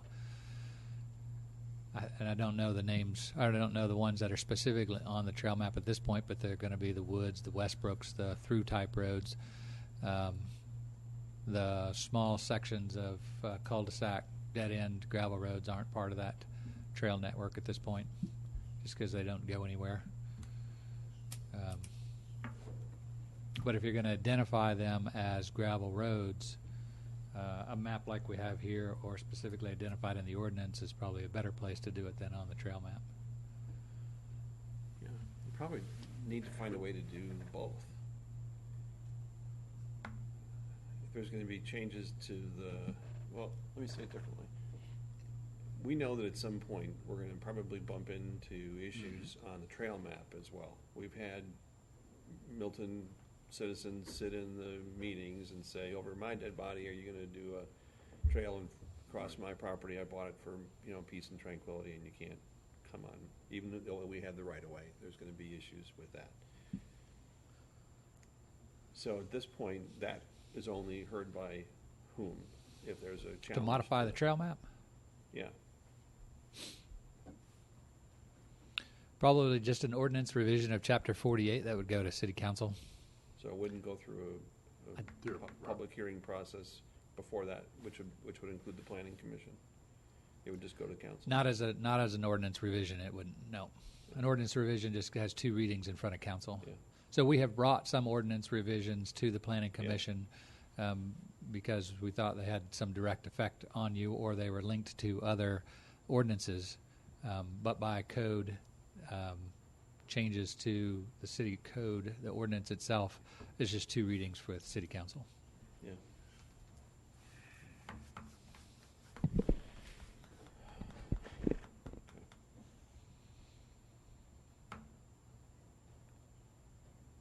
I don't want to overstep the bounds of the planning commission, but I do think that because some of this stuff, there are good questions that pop up. I mean, the gentleman who spoke last from Wood Road makes an important point to us that I don't think any of us had considered.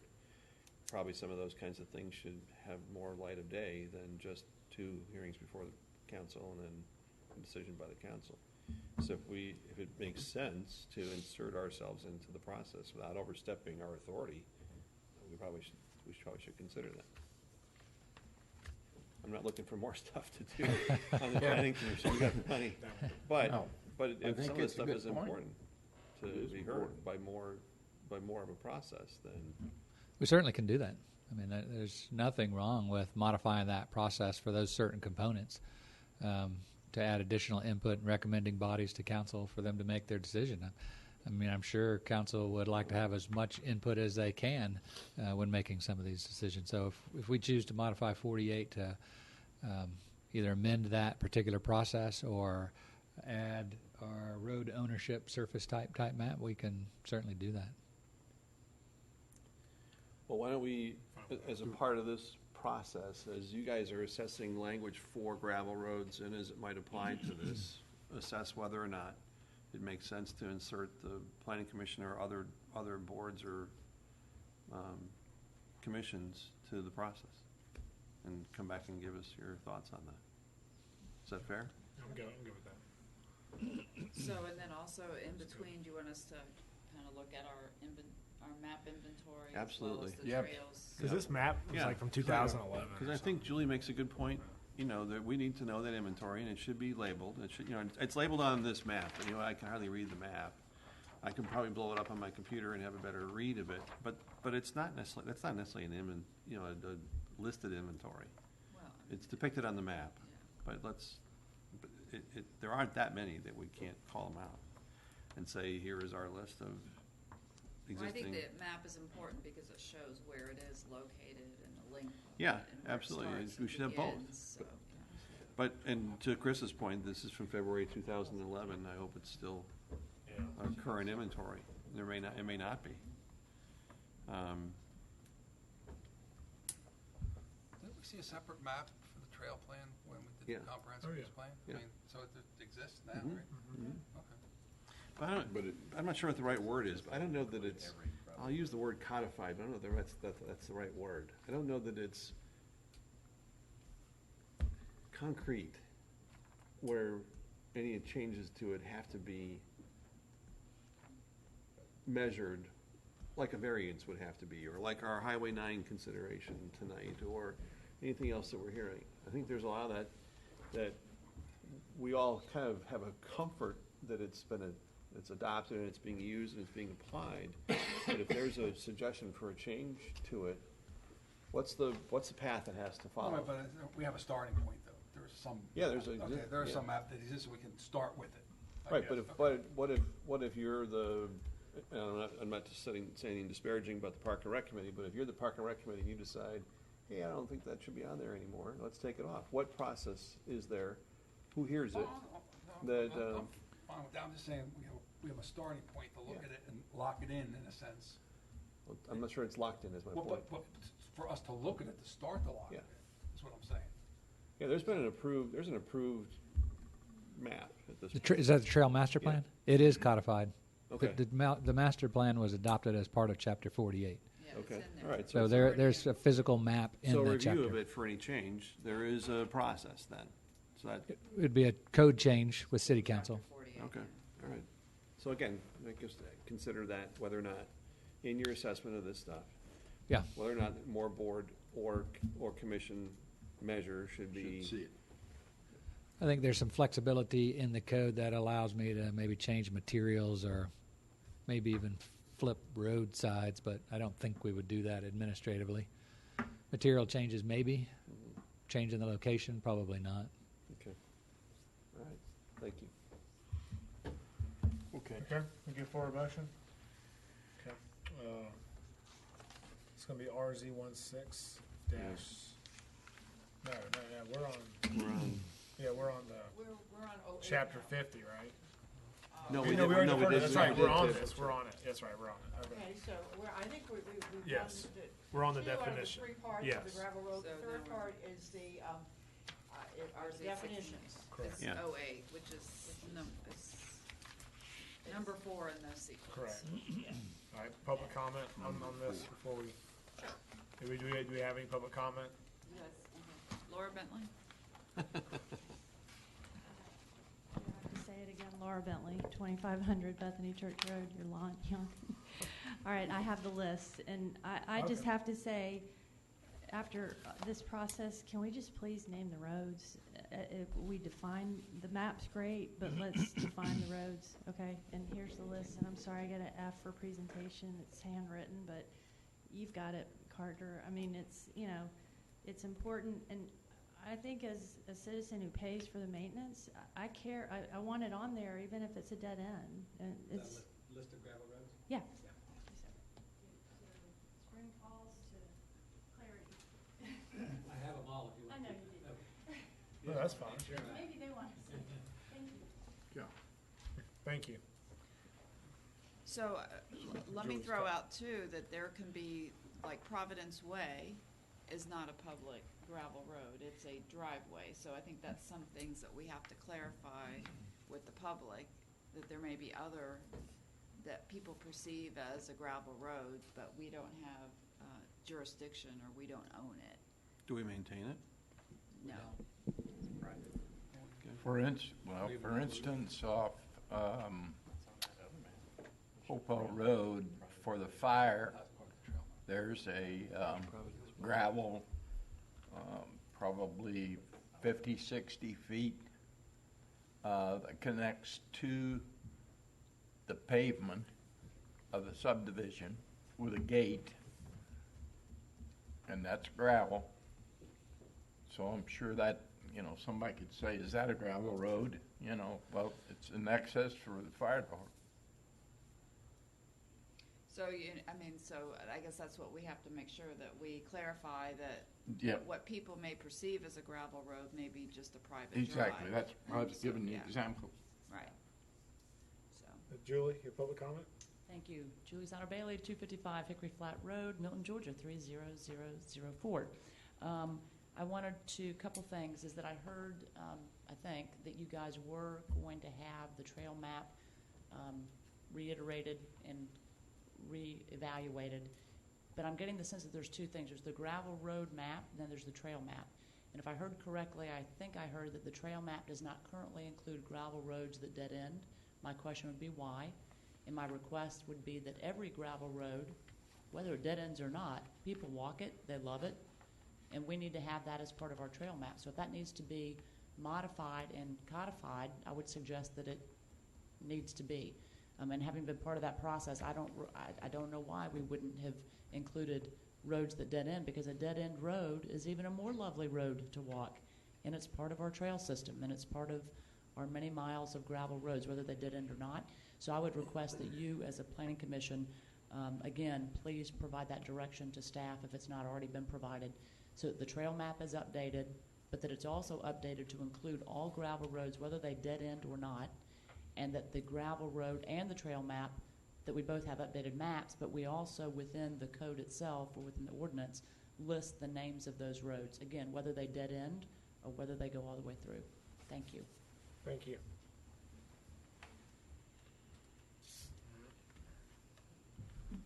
Any discussion?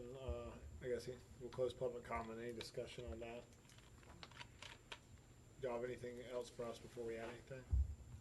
Do you want me to go over the definition? Yeah, go ahead and go over the definitions first. Okay. All right, so we have one definition of gravel road that we enhanced. So let me read you what we've done to it. It reads, gravel road means an unpaved road surfaced with gravel material, and we've added, and may have a paved extension that is constructed and maintained to function as an all-weather surface for vehicular and pedestrian travel, and we've added, and is synonymous with unpaved road. Then we've come up with a totally new definition, which reads as follows. Unpaved road means an unpaved road surfaced with gravel material and may have a paved extension that is constructed and maintained to function as an all-weather surface for vehicular and pedestrian travel, and is reflected on the ownership and surface type map and is synonymous with gravel road. Those are the two. One's enhanced and one's new. So, type questions. Oh, yeah. The paved extension, there were two things that came to mind when I read that. One is like an apron at the end of a dirt road when it meets a paved road. And we know that there are good reasons for that. It's dust abatement, it's gravel abatement, where you're not going to be carrying those stones onto the paved highway and having poking holes in people's windshields. Is there other extension meant to me, like somewhere in the middle of a dirt road, for whatever reason, it could be extended further but be paved? Was your intention the former or the latter, or neither of those? It was really the former. Okay. And it was an apron. It was an extended apron. Yeah, okay. The Wood Road one? Yeah. Yeah. So and thank you, because I was hoping there wasn't a reason to have it be an extension of any other kind than that. So it's basically an apron at the beginning or the end of where it's abutting a paved road. Unless Carter can think of anything. I mean, that's sort of where we were coming from when we wrote this. Right, so it's not necessarily the 50 to 75-foot apron, but it's the long extended sections of a gravel road which were paved by the county, Wood Road being one, Christopher's Run probably another one, maybe one more, but it's those longer sections of the paved portions of a gravel road that were intended to be identified. They're not, okay, so it's like you said, it is synonymous with that. So the only reason I'm asking some of that is I know that there are some dirt roads today that don't have those aprons, that they just go right up to the higher speed paved road. And my suggestion was that we add a caveat that says not to exceed X number of feet. My suggestion was 45. I don't know if that's realistic, but so that if there is going to be a paving for an abatement of any kind, that it not exceed a minimum number of feet, whatever is appropriate to ensure that that abatement takes place, but not such that it suddenly can be paved at will for a greater distance than that. We need to find whatever an appropriate minimum is, and my suggestion was 45 feet. It's just for those that don't have it today. If it needs to be added at all, it should have a maximum, not to exceed X.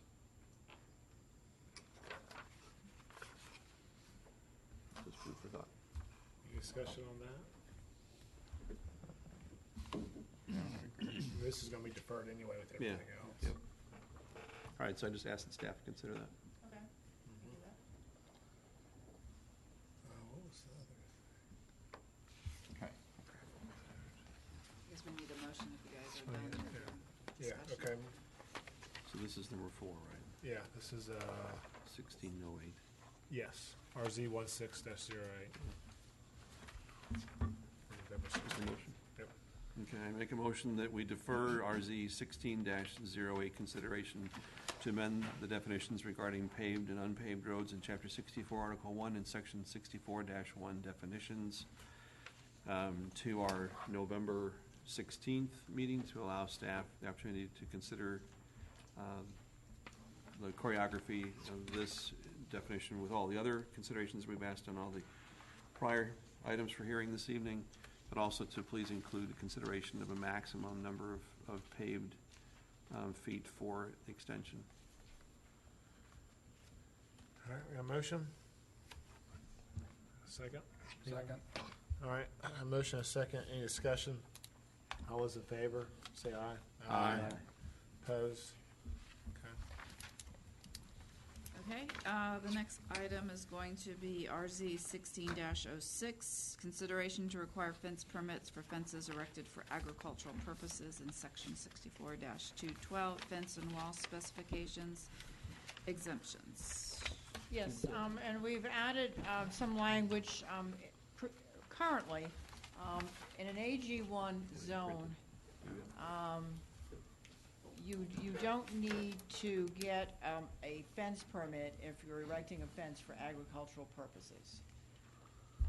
We would like to change that to say that you would need a fence permit, but no fee would be required. And the purpose for that is to allow us to review all these fences that come through to make sure that they're, number one, for agricultural purposes, that they're the right type of fence, that they're in the location they should be.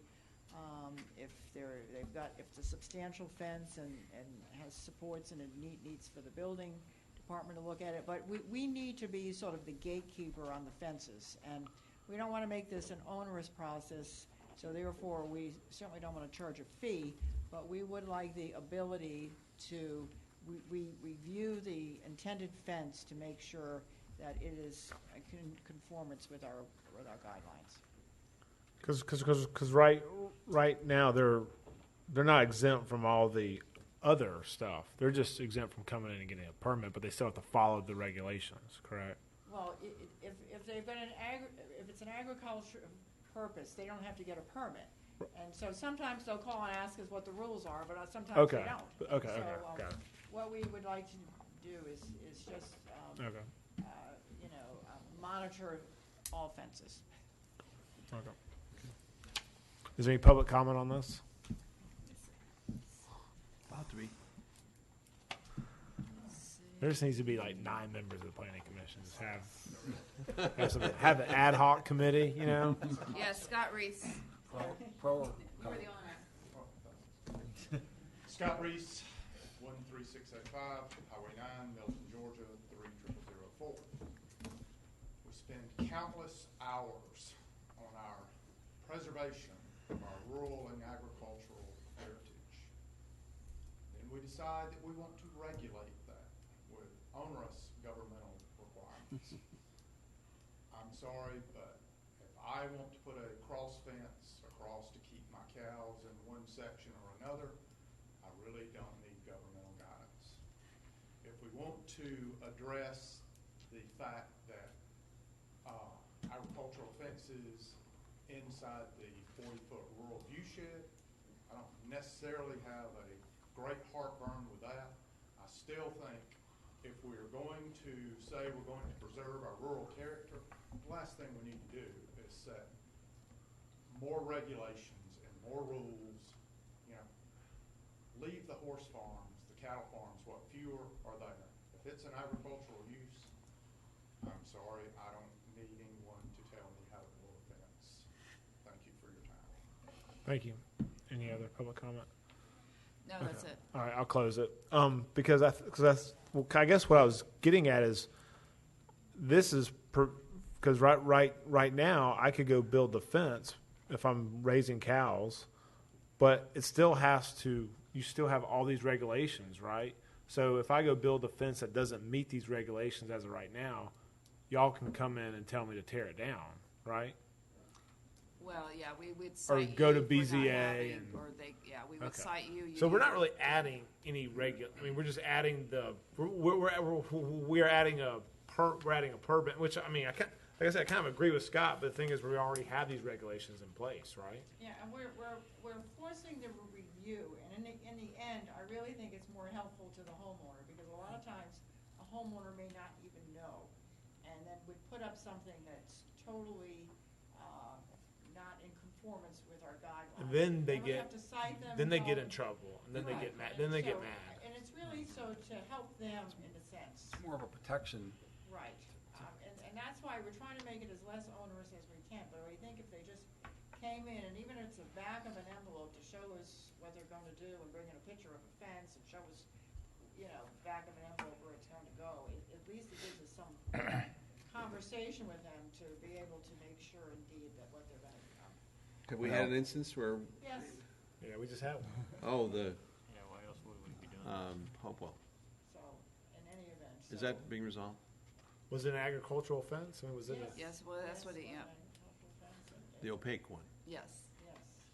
That's not connected to anything. right. So that has been a long process, it's required a lot of staff hours, and I think we could have avoided a lot of this had we known ahead of time. So I don't want to go too off, but did he call and get approval of this or something? So how's that going to prevent? Bills. How's that going to prevent it? Well, this particular case, he had to go to the BZA. But we could still go to the BZA. I mean, Right, it you doesn't could. prevent what happened on Hopewell, correct? Because he just built the fence. Well, I think. We would have seen it if he would have come in with a permit, and and he says, "Oh, I want to put up an opaque fence." We would say, "No, you can't take an opaque fence," and then he still wouldn't have built it, but he could have gone to the BZA, and if the BZA said, "Yes, you can have an opaque fence for your agriculturally related." See, his point was that it was agricultural related, and he didn't need a permit. But he still had to require. Okay. Yeah. Okay. You're right. I mean, he could still ask for an opaque fence, but at least it wouldn't be it would be asking permission, not forgiveness. All right. Any other discussion on this show? Yeah, I got a couple questions. Why are fences allowed to be up to 8 feet? There's certain fences. That's just the way it is for interior and subdivisions. I mean, there's very rarely people build 8-foot fences, But you could. But you And could. It doesn't say where you can't. well, there's other sections in the ordinance that Well, talk then, about where the fences can be and can't be the opaque 8-foot fences. But like, let's say I'm a large landowner on Birmingham Highway, and we say a four-board fence is standard. 3 or 4 board fence is standard. Well, in AG1, so this is in the fence section, so it is true, it's a bit confusing. We speak about fences. Yeah. But in AG1, it speaks to Any fences that are adjacent to an exterior road shall be equestrian style and shall not exceed either 55 or 60 inches. Okay. So that trumps this. Okay. But there are, and then also in that AG1, it talks about where if you're in an AG1 subdivision and you don't face an exterior street and you can't see it, then you can build a fence, a privacy fence. And that's where, unless the HOA says, no, you can't, you could build an 8-foot tall privacy fence if you Okay. wanted to. But we should not be able to see it. I couldn't, okay, that helps me, because I I know, couldn't it is think of an very example where an confusing, 8-foot but- fence I would be had the same appropriate question. before. Yeah. Okay. Also, why don't we require a standard look and feel for a fence along the sides?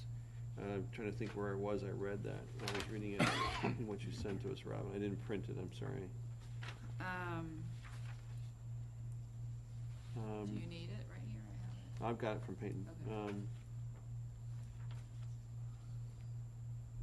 Fencing along side corner, or Number rear subdivision B2. lots. C2, No. all fencing material and type is not limited to 3 or 4 board wooden fencing. Right, so that gives the allowance that if we can't see it from the exterior, you have the choice of what type of fencing you can put up. Okay. Unless the HOA has something to say. So I'm thinking of an example that there was a large lot that was it's a pasture that was just recently re-fenced. They took down the old fence that was there and put up a brand new fence. And on the frontage, it's 4-board fence, and it's probably runs, I don't know, 100 yards, 200 yards maybe. But it's a really deep property. It's probably a 5 to 10 acre parcel. And the side that you can see from the road, the side fence, is only the posts and a top rail. There's no other 4-board. It's not 4-board, like it's not consistent with what's on the front. And is that permissible? You can see it. If you could see it, it should be a 4-board fence if you can see it. Okay. So they must not have gotten the permit, or we Okay. wouldn't have allowed that. So there's an example. Yeah. So, I mean, there are people who still erect fences, whether it's for agriculture or not, that they end up not getting fence permits, so. Yeah, okay. You know. I'll let you know where that is. Yeah, so you can email me the location. Yeah. Okay. You know, this would preclude also what I already talked to Carter about tonight. It would preclude the stockade that's going up on Bethany. Right, the piece that, yeah, and we need to deal with, they didn't have a fence permit, they took it out of the right of way, but there's still some up that needs to be taken And they can't even, they don't own that. It's a utility boxes that they're trying to shield. They can't possibly own that.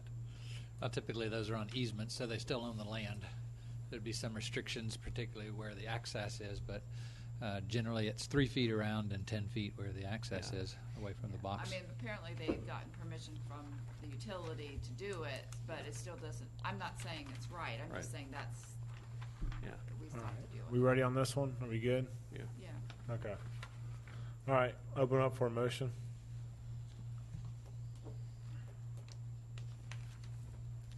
I mean, Go and get one. I'll do it. let's do it. I mean, it's, Come on, it's our only. What do we, let's get one out of here. I move that we accept RZ 16-06. Is that correct? Yep. Yep. Yep. Fence and wall. All right, got a motion from Fred. Here a second. Second. All right, any discussion? All those in favor say aye. Aye. Oppose? Okay. That's done. Okay. I'm gonna use the restroom real quick. You guys want to take a Yeah, 5-minute just break? take a 5-minute break. Great Before we start? Yeah. So we adjourning or not adjourning with a 5-minute break? Yes. We'll just do it. Okay. Here's the 5 fun stuff. Number 5. Hey, Paul. Matt.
14 pages worth. I'm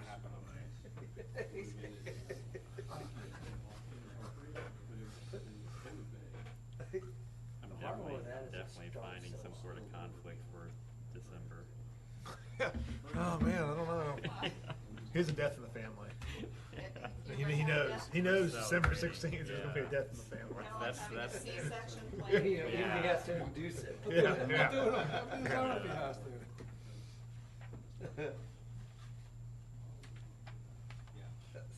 I think we have a holiday party that night. Can't miss- Hey, you're- can't- Hey, you already Yeah. used your Yeah, I you've can't already miss used it. your get out of jail free card. You've already used it. That's our staff dinner that night. Yeah. Yeah. Smeets says average BZA meeting is like less than an hour. I was like, yeah. I know, yeah. Go out with that. Gotta get ready for the long distance meeting. Has Paul on board. Maybe we should. Yeah. It's a lot. I know the steep slope. I know it's a lot. But how much of that can we really discuss when it's all? It's already done. It's engineering. I mean, yeah. I mean, if we're gonna go inside, we know nothing about engineering, so we're gonna spend 2 hours talking about what I was the gonna engineers recommend. I was gonna let Wilson. Wilson's an engineer. I was gonna let Wilson do it all. I was just gonna let him do it. Give Well, us the some first half recommendations. was, just kind of already in anyway. Yeah. Just background. Yeah. Yeah, so, I mean, my engineering background is dirt containment, erosion control.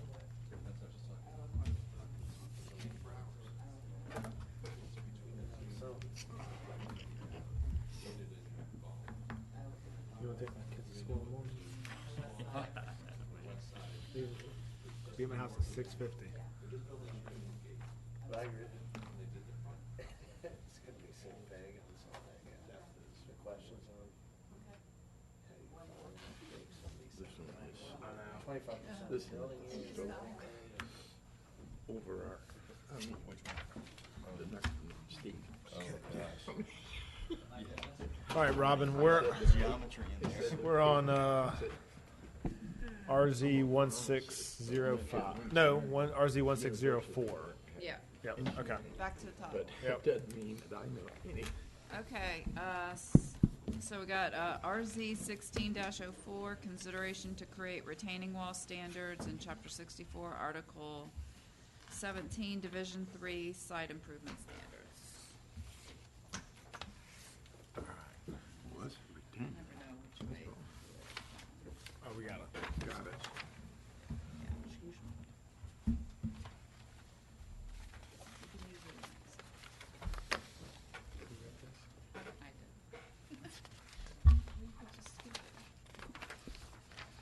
So this was a proposed ordinance to add some existing add some regulations to the retaining wall ordinance.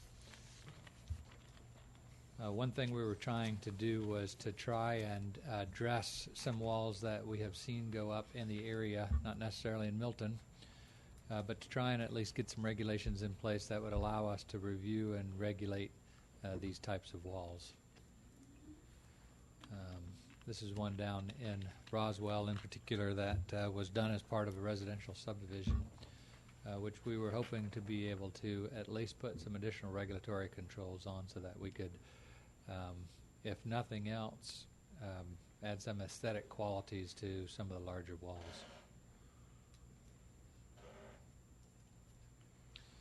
So with that ordinance, let's see what I've done with that you have tonight. Essentially what it does is it regulates walls 4 feet in height or greater, and then puts a limitation on the maximum height of the wall such that no wall can exceed 6 feet high, or as a tiered wall system, 2 tiers of 6 foot high walls. Can I interrupt Absolutely. just a minute? Retaining walls are now, is this self-standing retaining? I've got a retaining wall that holds my driveway that's 19 feet high. It would address that type of wall. It would not address a stem wall that may be part of the foundation of your home. Okay, okay, so it would not affect that one, because it extends from the foundation, which is 9 feet, and then it goes up the rest of the way. Yeah, as attaching to a part of the building, this wouldn't necessarily address that. And that would probably be addressed as part of the building height itself. The intent of this was to address No, I just wanted freestanding that walls. was But now that you mention it, we might want to add some language. Well, they had to come back and redo the whole thing. Fulton County called them on it. Oh. And so under this, a wall of more than 4 feet tall would require a permit, and a wall of more than 6 feet tall would require an engineered set of plans. It's pretty similar to what we do today. This really just puts a maximum height on this system of walls to be no more than 2 6-foot tall tiered walls, so that at least breaks up the wall mass a little bit. That's about it.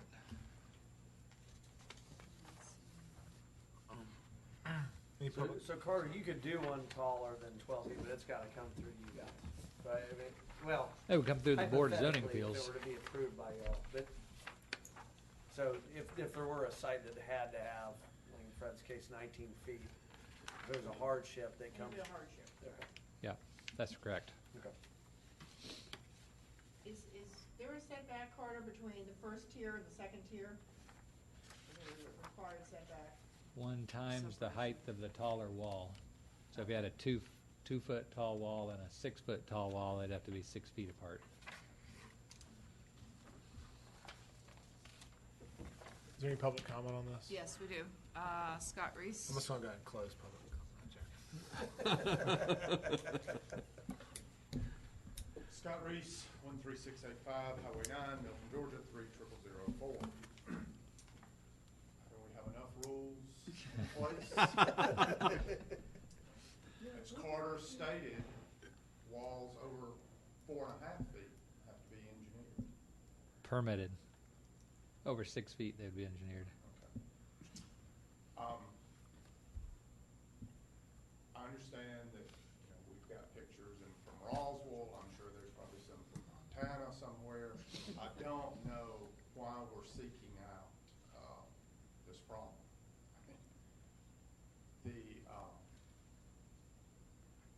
The cost of these walls is prohibitive to where it's not going to ever run rampant. But in cases where we did one in the manor where it was a waterfall. No one can see it. It doesn't bother anyone. I mean, it's on his $5 million estate, and it's a 10-foot high wall with rock face that's a manufactured waterfall. And I just don't know where we need the regulations. Driveway walls. Right. We have significant topography changes in the city of Milton. We have basement lots, and you're going to transition from a basement wall 10 feet down up to your, and that's the minimum. Most of our basements now are 12 feet or higher. So the transition, I don't understand why we need to go through a variance process for these walls that are not causing any problems now. They've been allowed in the city since your incorporation. I don't know a single one that's any problems. Once again, if you want to put it inside the review shed or facing the street or something like that, that's kind of, I don't really have a problem with that. But on the backside of somebody, we do a lot of disappearing ledge swimming pools. Are they part of the ordinance or not part of the ordinance? Oh, That's a good question. Yeah, it is a good question. I would say that they probably weren't anticipated to be part of the ordinance. They'd be part of the pool structure itself.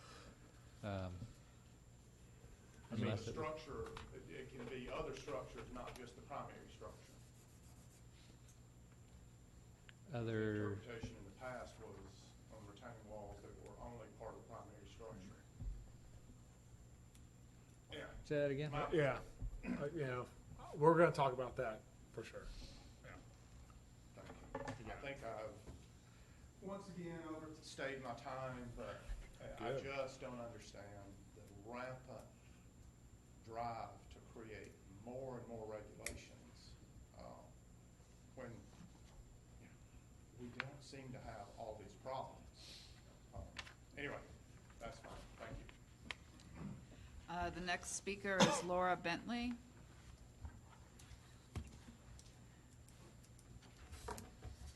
Laura Bentley, 2500 Bethany Church Road. Just a general statement, I'm going to do the retaining walls and the steep slopes. So everyone wants to live here. I want to stay here. This is a great way, when you look at steep slopes and retaining walls, you know, we're putting in all sorts of land that is now highly in demand, and especially with the steep slopes. 10 years ago, maybe they wouldn't have tried to build on it, but they are now. The reserve at Providence, a third of those lots have requested for a variance. Okay, and I submitted the pictures. That's another neighborhood, Kingsley, where it looks like two different neighborhoods. One that was started years ago, and one that's being finished now. And you see what the change is, the way the houses are being stuck on slopes that are scary. So, if we really want to get serious about density and maintaining the look and feel of our community, steep slopes and retaining walls, those ordinances are important. Thank you. Okay, that's all the comments. All right, close public comment. Discussion and questions with staff. I just had a comment about just kind of language, I guess, like number, let's see here, C5 and then C8. I mean, and I'm reading it, it just kind of seems a little contradictory. I mean, I think you can have a retaining wall over 6 feet, but basically in number 5 it says no retaining wall shall exceed 6 feet in height at any point. But then in number 8 it says, you know, you can't have a retaining wall greater than 6 feet, but it requires engineered drawings.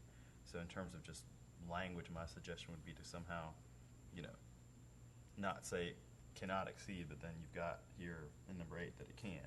That was my question. It can if it went to Board of Zoning Appeals. Okay, so Which is the engineered drawings? Yes. You're saying? So should we not say permitting, and should we say something else? I don't know.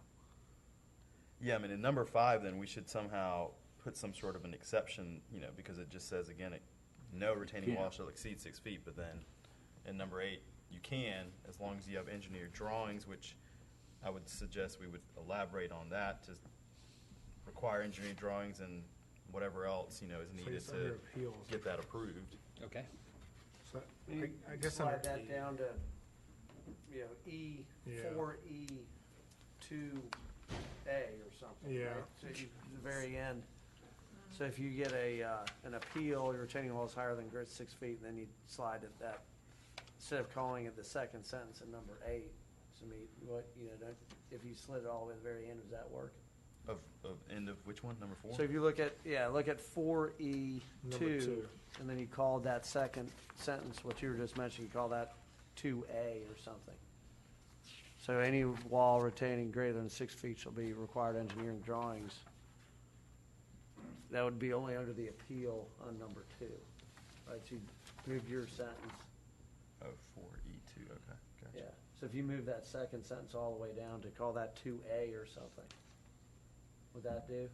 Yeah, I mean, I think, you know, obviously it can be done, basically, so if we need to move it there, If you're that's only fine. in an appeal and you're only, you know what I mean? So It like, has to I be see what done you're saying. through an is You gotta appeal. check all these boxes and then Right. you get to that point. To potentially, to be allowed, it has to go through whatever process, appeal process, so, Okay. And then the other suggestion I would just have is, just in terms of, where we've got numbers everywhere, like in number 5 again, where we just say shall exceed 6 feet again, kind of formatting, I would suggest putting in the actual, writing in the word 6, and then, 6 in parentheses, the number 6 in parentheses. Kind of, we've done that in other places, but then we're not doing it everywhere. So I would just do that in all of them. And how about the pool question? Because, for my property, it's exactly, I would put in an infinity pool, and it drops. So, would that count? Is that a retaining wall? It's a retaining wall, right? I'm assuming it is, or Retaining water as a part of the Yeah. construction. now, just what in y'all's interpretation. And of course, my front retaining wall would have to get a permit if that fell down. I'm just being honest. I live on 4 acres, so I'm sitting here like, I don't know why. I totally get it if you're in a 1 acre subdivision and Chris is in Crooked Creek and he wants to build a retaining wall. But come on. I kind of get. It's like I'm not bothering anybody, so I got to come in and get a permit for that, I can kind of see if we're trying to have the big, large acreages and trying to get people to, stay there, I kind of would like to have some incentives for them. But I was just curious, at least on the pool, would y'all consider that? Or even just maybe what Scott's point was, do you want to, I think the point is we don't want to see it from the roadway. Yeah, so no, I'm totally I don't know fine if that's with that. something that's not what we've said in the ordinance, Yeah. but if that's the But if you, opinion. to the point we made earlier about there's gonna be some elevation, I think it's the point that Laura made, there's some elevations. What if this is an infinity pool? You can't say in this picture that that's okay, just because there's water on the other side of that wall versus dirt. It probably needs to have some review, so you as the landowner who's sitting right here looking at that, probably doesn't have to look at that. No. They'd have to do. But that's from the road, right? They wouldn't.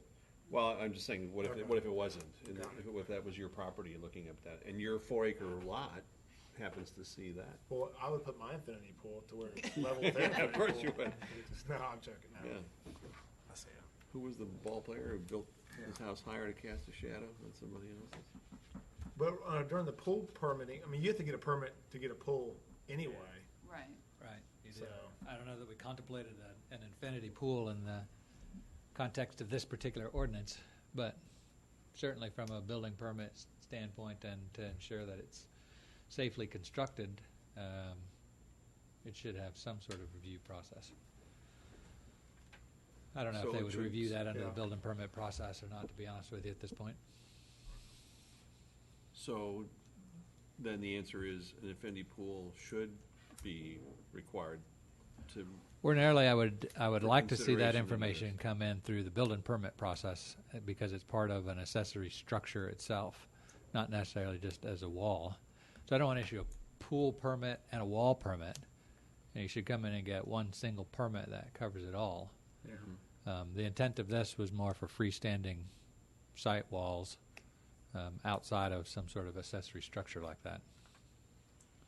So what if you excluded pools from this, but you'd have to make sure that you go back and incorporate a pool assessment in your accessory structure language? We can certainly make sure that's clear.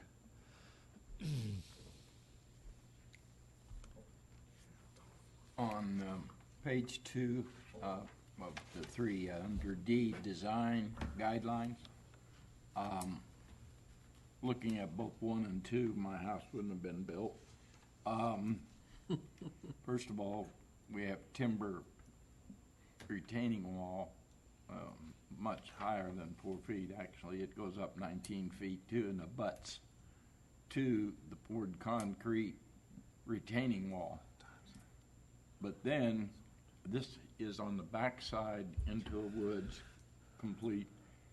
Then it says, must be clad in brick or natural stone, period. Then facing of such walls shall be approved by the city architect.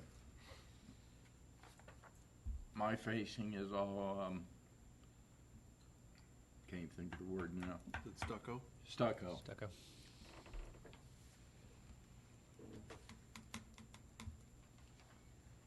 So, if it must be clad in brick or natural stone, what's the city architect gonna? Well, I think mostly to make sure you're not doing a pink stone or something that might not necessarily be aesthetically pleasing. Okay. And the block walls there are block walls, cinder block walls. That I understood. Okay. Okay. So, using Fred's example though, probably on the other side of his stucco is a cinder block wall. It is. So is that an appropriate? You can have it, it just has to be clad in brick or natural stone. But not stucco. I'm sorry? Right. Not stucco. Right. Right. For my 19-foot wall, would that have been brick or stone? Unless you wanted to go to Board of Zoning Appeals. So these are things that would be administratively approved by staff. If you have something outside of these guidelines, you are always more than welcome to go to the Board of Zoning Appeals. And if you have a different type of material or a type of material that staff may not feel comfortable with approving administratively, the route would be the Board of Zoning Appeals. Okay. So whenever it says like in number 6, C6, with the approval of the community development director, so that's administrative approval? Correct. That's what you're saying is administrative? That's correct. So do we need to have anything here, for instance, if it was a non-conforming retaining wall and now all of a sudden they wanted to make an alteration and they want to move it over 6 feet, hypothetically. So do we need to have any other language that would say, again, they'd have to go and require, engineered drawings and take it in front of an appeal process with the BZA or? So they'd be building a new wall under that scenario? Or altering their wall, meaning that, let's Or just if say it they wanted to make it higher. They could alter it by Or if it extending it. collapsed. They extend it, 8 feet out. Right. They don't, they leave it where it is, they extend it 8 feet out. What does that do? Right. Well, if it's a non-conforming wall, if it's higher than what these regulations are, then it's non-conforming, and you really can't expand a non-conforming use. So if my wall falls down, what do I do? Well, I think we Call Kathy. address it on number 6. Non-conforming retaining walls. It says you have to. Retaining walls constructed and or permitted prior to the adoption of these regulations shall be allowed to remain in their existing state. However, alterations to such walls shall be made in conformity with the approval of the community development director. So, but then, But you took that at out. that point, the approval though, if it were to, let's just say it was a 3-foot, or 5-foot wall or whatever it was now, and they wanted to move it up to over 6 feet, they wouldn't be able to prove that, correct? It would have to go through BZA?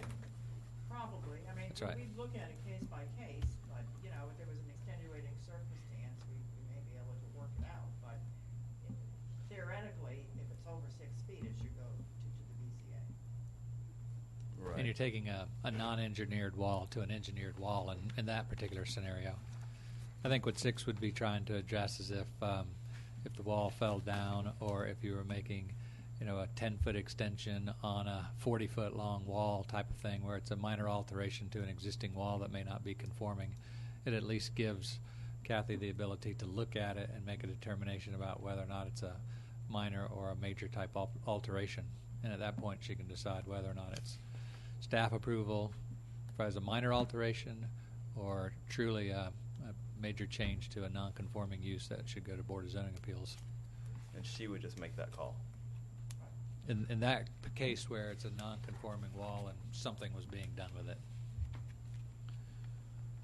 So if Fred's timber wall came down, he could go to Kathy and maybe just petition or apply to have the same wall put back up. I think in the case where the wall fell down, there's probably a couple of different issues. Why did it fall down to begin with? There isn't any question I'd have engineers, I can assure you. That's not my. But I mean, could he, I mean, structurally at a certain point, it probably will have to be replaced because it's timber. Sure. So can he go and just say, I want to replace it with the same wall? I think that would go to Board of Zoning Appeals. If there were some boards, particular boards in the wall system that needed to be replaced, so you're doing work on a non-conforming wall, that's certainly something that Kathy could look at and say, you know, that's a minor improvement on the wall or minor change to the wall that can be done administratively. But I think if the whole thing fell down, it would be the construction of a new wall at that point. And you have to conform to the new requirements. I don't think it Well- really says that though. I mean, I think it says it gives them the option to go and apply to have it back the way it was. Well, it does say that. Yeah, but that's not what they're saying now. But what Kathy's saying is, the city reserves the right to say no to that. They don't have to approve the Well, old there, wall. there are certain rules of thumb for non-conforming uses, you know, if it burns down, it's gone. And so when you rebuild it, you have to use the Right. new requirements. If you're expanding it, you know, that is also something that you're not supposed to do. But as part of saying it's a minor expansion or repair, we would look at it. But there are rules of thumb for how you look at non-conformities, and I could think that's what we would be using to approach this. Well, not to take away from the retaining walls in total, but to Scott's point, we need probably about 15 enforcers on staff to go, you know, to be able to control most of this. I mean, I'm, again, not against it, but I'm just saying, how do we control that with one gentleman in our city? And I asked at a council also. I mean, the enforcement is almost impossible.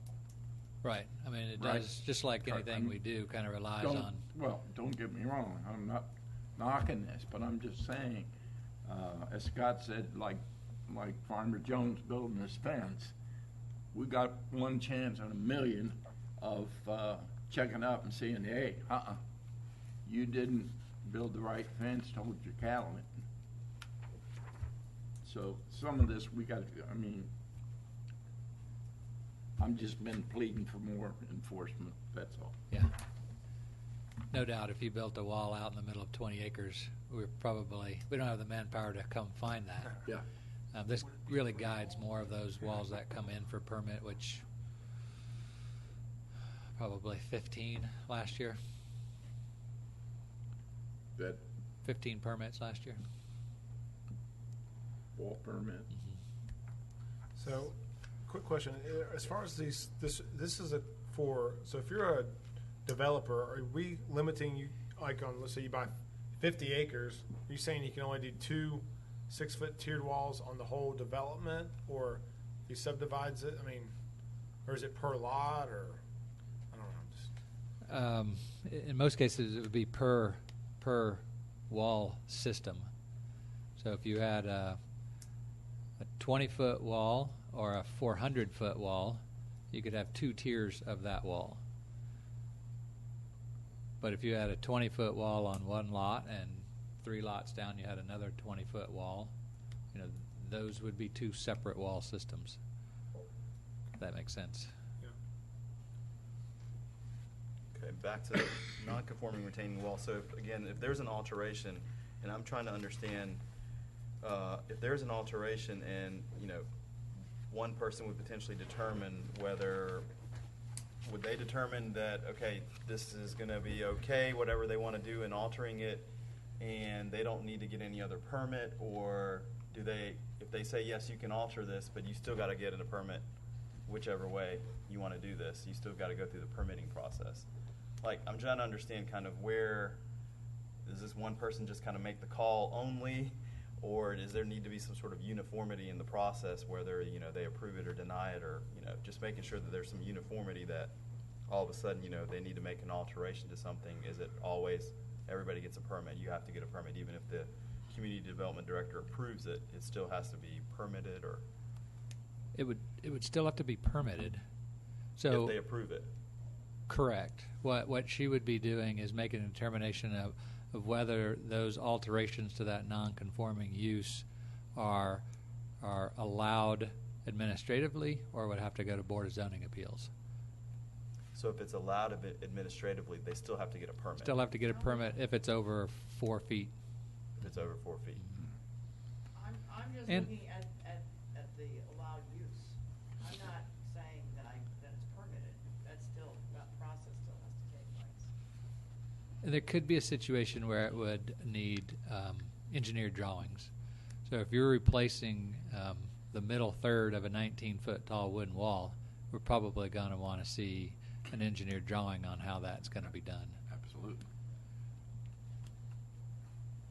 And then I think too, on 7, it says, design review, all retaining walls 8. requiring a permit shall be reviewed and approved by the City of Milton Design Review Board prior to the issuance of the building permit. So I guess even if the modification required a building permit, it automatically forces it to go to the DRB, which actually variances go to the DRB too for a courtesy review, but, so either way, it's gonna catch it.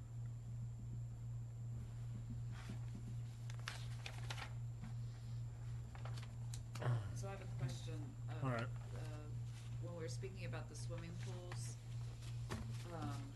should that be another exclusion under the applicability on page 1? Because we were speaking about not going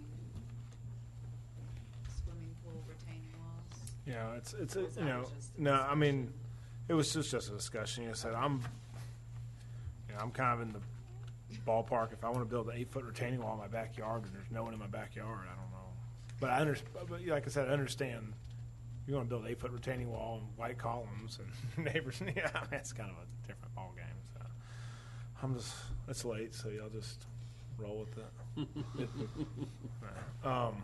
But I'm just assuming the swimming pool is considered a retaining wall. I mean, I just want to get that clarified, correct? I mean, Well, I think we would be looking at it under a different process. Yeah, like you said, you're not but going to be into permit. you want to have so if the swimming pool retaining wall is 7 feet, you're not going to have to go to Board of Zoning Appeals. Well, you're talking about the infinity wall, not a swimming pool retaining wall that's like Correct. holding up the deck. So those would be 2 different type of walls. Okay. So if you're holding up the deck of around the pool, that to me is a site retaining wall. If you're an Correct. infinity wall built in as part of the structure of the pool, that to me should be part of the building permit for the pool process, not this retaining wall. Okay. These are freestanding walls. Right. Okay. Okay. All right.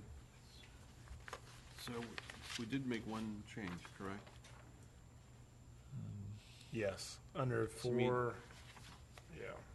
No, there were 2 then. The only change I noted was on 8 under permitting.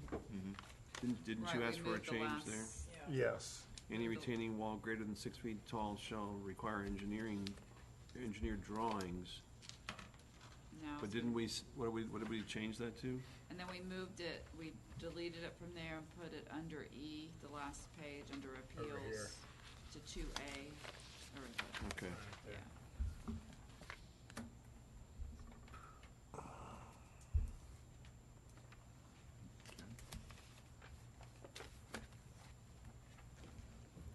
And then Was there just another change? And then just change the numbers to Some formatting. formatting. I think it's single Spell out the digits. numbers. Yeah, it's Spell just out the single numbers. digits Yeah. get spelled out, Spell double out the- digits done. Okay. Was that the only change we made? That's the only one I had noted. Yep. That's one I Okay. got. Okay. I'll vote for a motion if there's no more discussion. Sure. I move we approve RZ 16-04, consideration to create retaining wall standards in Chapter 64, Article 17, Division 3, site improvement standards, with the changes suggested by the Planning Commission to staff. Move last line of 8 to 4E appeals, small number 3, is that what it's going to become? And then adjust the formatting accordingly. Okay. Do you have a second on the motion? Second. Okay, any discussion? All those in favor say aye. Aye. Oppose? It's unanimous. All right, for the steep slope ordinance, I know it's 10 something or other, and I know we're not going to get through the whole thing tonight, but I at least want to get an overview of kind of where staff's going with it, and then get some public comment on it. Is that okay? Is that fair enough? I mean, we'll get through as much as we can, but I know we're not going to get through the weeds on 14 pages of engineering. So. All right? What do you think? So, Go. okay, RC 16-05, consideration to create steep slope standards in Chapter 64, Article 17, Division 3, site improvement standards, and we have Scott Reese is first.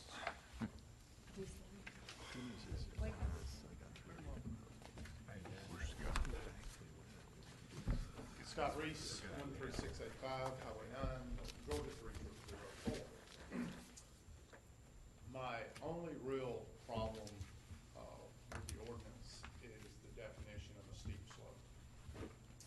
25% is 2.5 feet and 10. If you ride around the city, such a large percentage is that. I have had a few record discussions with staff as far as where the number came from.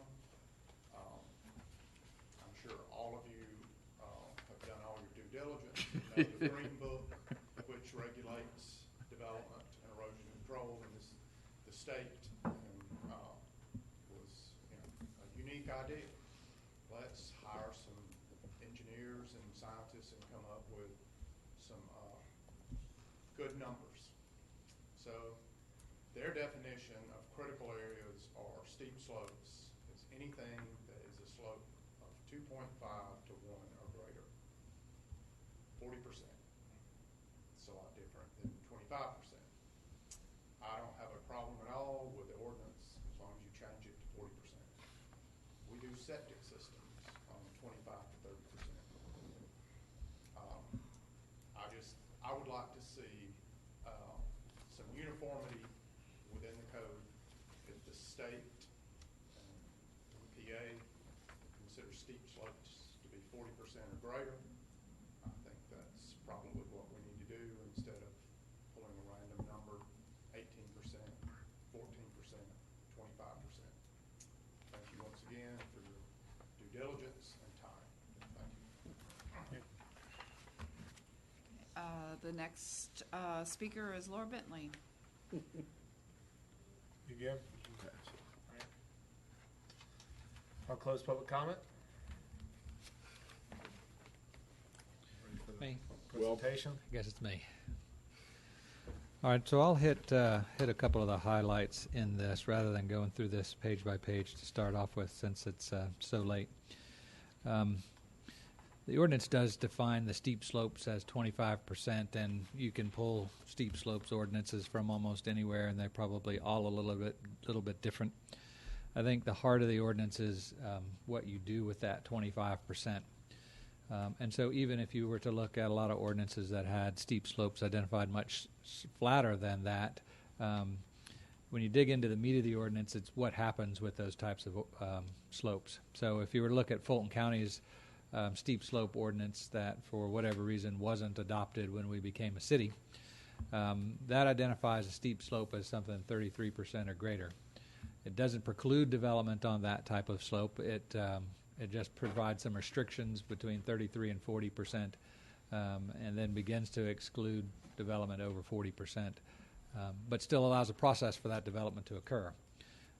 Same thing you see here with this ordinance. This ordinance actually came from a model ordinance, the land use guides from DCA, I believe.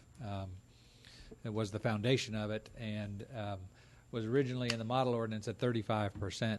I think, Robin, looking at various ordinances around the area, the consensus was 25% was not as restrictive as some, but more restrictive than others.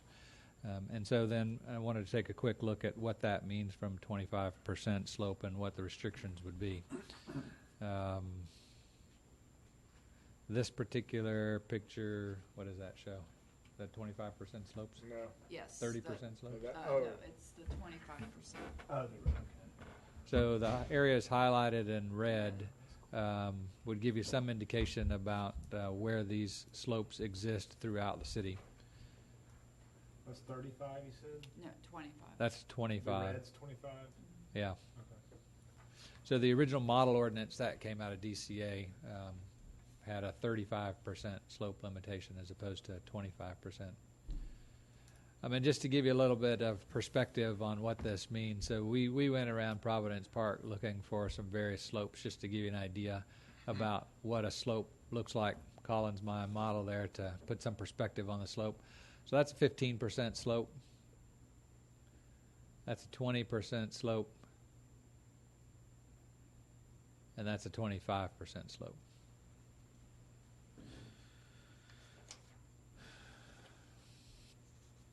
And so I think the meat of this particular ordinance really comes in on page 8 of 14 with the clearing and improvement limits on steep slopes, where it says all new lots created by subdivision shall contain a building envelope with a natural slope of 25% or less and shall meet the lot size minimum based on slopes as provided in the subsection below, which would then be the table on the following page.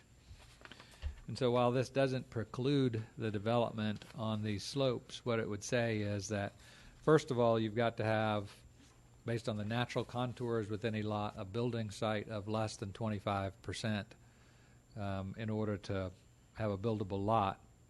And then above and beyond Sorry, that... Carter, can you say that again, please? That was confusing for me when I read this. Yeah, I okay. have a big question. So two different things occur on this. One, you have to have a building envelope or a building pad developable area in its natural state of less than 25%. To be considered a buildable lot. A buildable lot. Yep. 25% of the lot has to be flat enough to build on. Nope. No. The grade on that buildable area.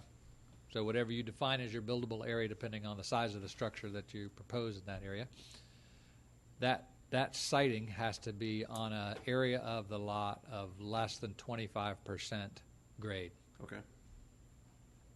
So the second thing that then happens is the average slope across the lot, if it's within between 25 and 29%, so this is on the following table, it establishes some lot areas and disturbance limits on that lot. So if your average slope is 25 to 29%, you have a minimum lot area of 1.5 acres, a minimum undisturbed percentage of the lot of 50%, and a maximum impervious surface on that lot of 25%. And then it increases as the average slope across the lot gets higher. And average is determined by looking at each lot individually and figuring out we've got 10 at 10%, 10 at 40%, or say 10 at 30%, so you've got 20 at 20%, or how do you know the average? So the average slope of the lot would be determined in this case as the on the longest point across the lot, the elevation difference divided by that distance. So the average of each individual lot. Yeah. Okay. Yeah. Gotcha. So it's not a community average. It's that lot is 25% on average. So part might be 40%, part might be 10%. If you're looking, you have a steep part in That's back. right. Okay. And within that area, within that average lot, you would have to have a natural section less than 25% in order to site the home.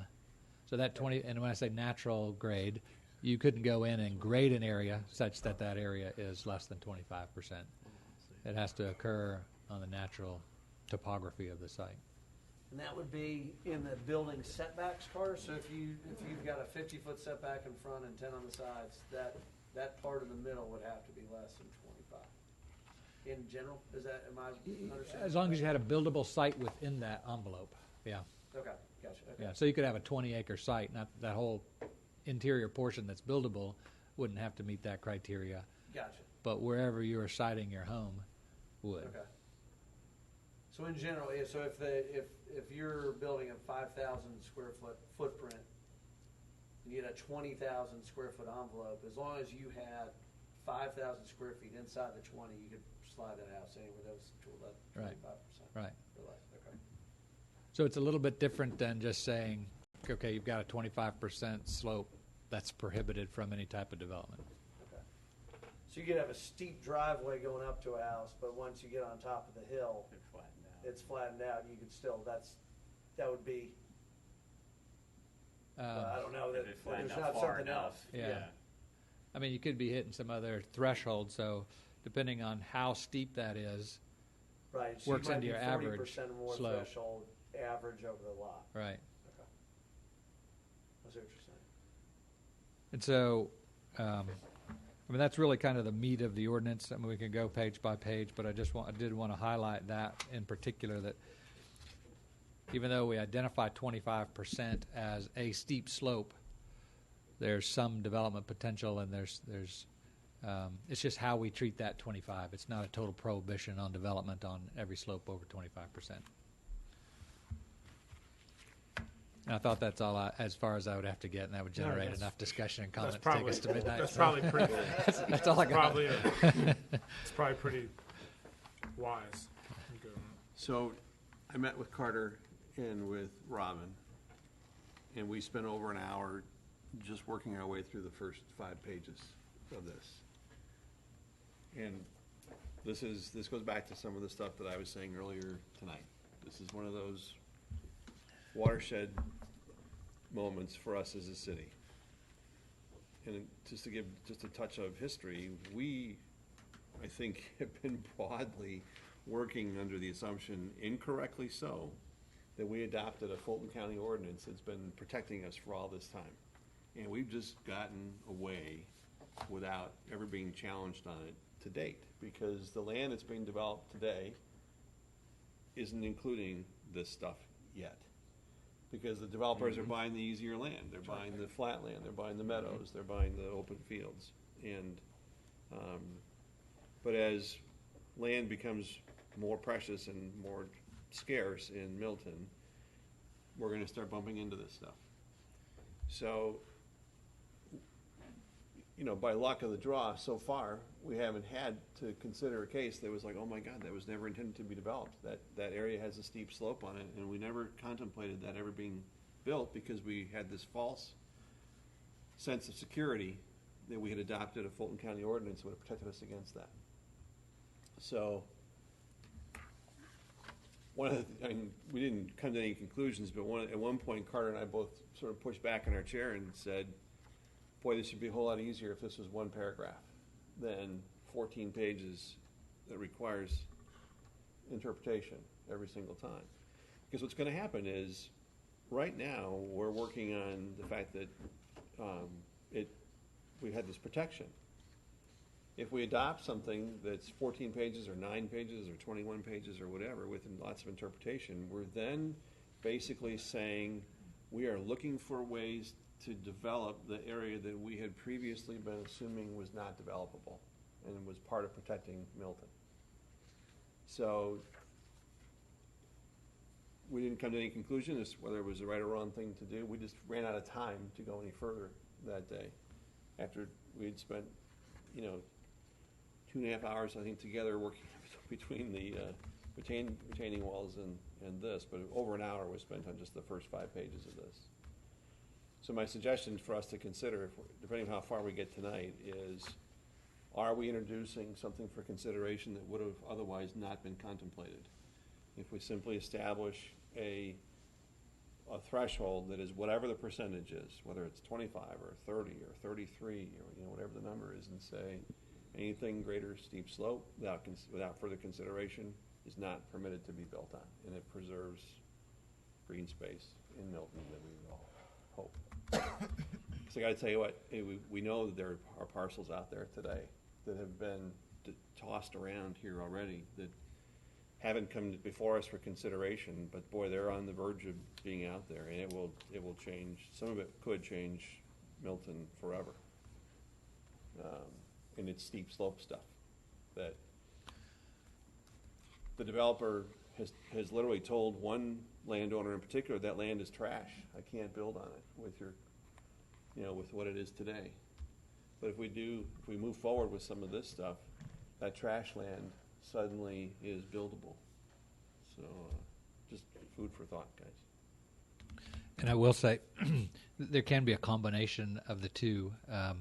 So if you wanted to say that the table as it exists does provide some protection and meet some of our goals from a green space perspective, and I think the more that we've discussed it from a staff perspective, the more the table has kind of grown on us, that you can also put a cap in there that says, for instance, in this particular table, at 40% or more, it's undevelopable, or whatever the given percentage is, it becomes undevelopable.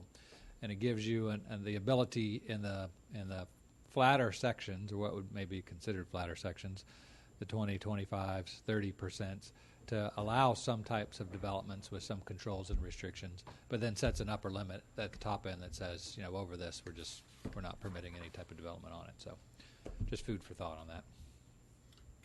Real quick, can you go back to the slide on the 25% or more? What? Oh, the overall map. Could you explain again that calculation for the average? So it's the elevation at, you take the longest run across the lots, the elevation of the top end and the elevation of the bottom end divided by that length. So for example, if I had a lot with a, I'm gonna have to pick easy numbers. Yeah. Pick easy numbers. That's 110 feet, and at the bottom it's so 110 10 feet. Wait, elevation 110 feet high. 110 feet high. Okay. And elevation 10 feet at the bottom.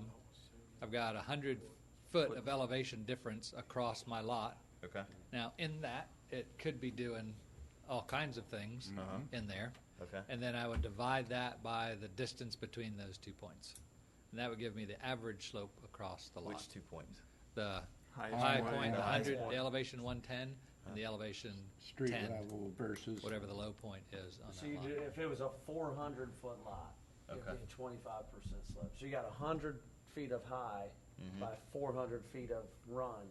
Okay. So the average of that. So if it was flat on top and then fell off to a creek at the back of it, that would still be average 25%. So the thought is you're not averaging. You're not looking at a 1-to-1 slope, say, where it fell 100 feet straight down. You're not worried about that. It's the average over the longest part by the highest part. Right, Carter? Right. So if you look at on page 3, it maybe gives a little bit better idea about how that slope is calculated. But the use of the average slope as it was presented in the model ordinance is a little bit different to us. I mean, it doesn't look at a necessarily specific slope on the site, but it looks at the average slope over that and then provides restrictions on that lot from a size-wise and disturbance, percent disturbance on the lot. Keeping in mind that you still have to have a buildable area on that lot at some point that's less than 25% natural grade. So Carter, I'm understanding what it is on a lot. Does this stop a development? So if you're a development that's 1,000 feet long, Are you looking at a platted lot for each individual envelope for each lot, or are you looking at the whole plat of the 12 lots or 20 lots or whatever it is? Yeah, good question. I mean, I think on a lot-by-lot basis, the way this is currently set up, because you would have to be determining the size of the lot that's applicable to that given area. Okay. So, you know, a 1 acre lot may not be suitable. I mean, you may be looking on the higher end at 2.5 to 3 acre lots, could be. What we're trying to make sure we don't end up having are those homes that are 4 stories tall, but, you know, the first story of it is nothing but shoring up the ability to put the next 3 stories up on it. And there's no way to hide that. That's one of the things I keep envisioning when I think about this, is how many parts of the country do you drive where you see these houses hanging off the back of a hill? Well, they have one in the manor. I mean, you go down that main drive, before you get to the lake, the backside of it looks like it's 8 stories tall. The front's 2. Yeah, or actually, if you come off Hamby and turn left or right, if you go straight ahead, the manor on the other side of the road on the west side of Hopewell, right there, I think it's got a 4-story with foundation, really only 3-story house. That's the kind of stuff that I can envision happening. You're giving a builder a chance to do those in a lot of places. So we're addressing that. Kind of it was associated with the retaining wall that we've started a text amendment to limit the overall height of a house, not just the average height to the eave. So that's going to be coming down the pike, starting it right now. So. Yeah. And you haven't got, 60-foot poles holding up somebody's deck, dangling off the back as well. And that's the kind of stuff that we're being asked to measure with this, whether we know it or not right now. But the counter to that, at least to some, right when you start getting in the 25% deals, you get to have people in our price ranges.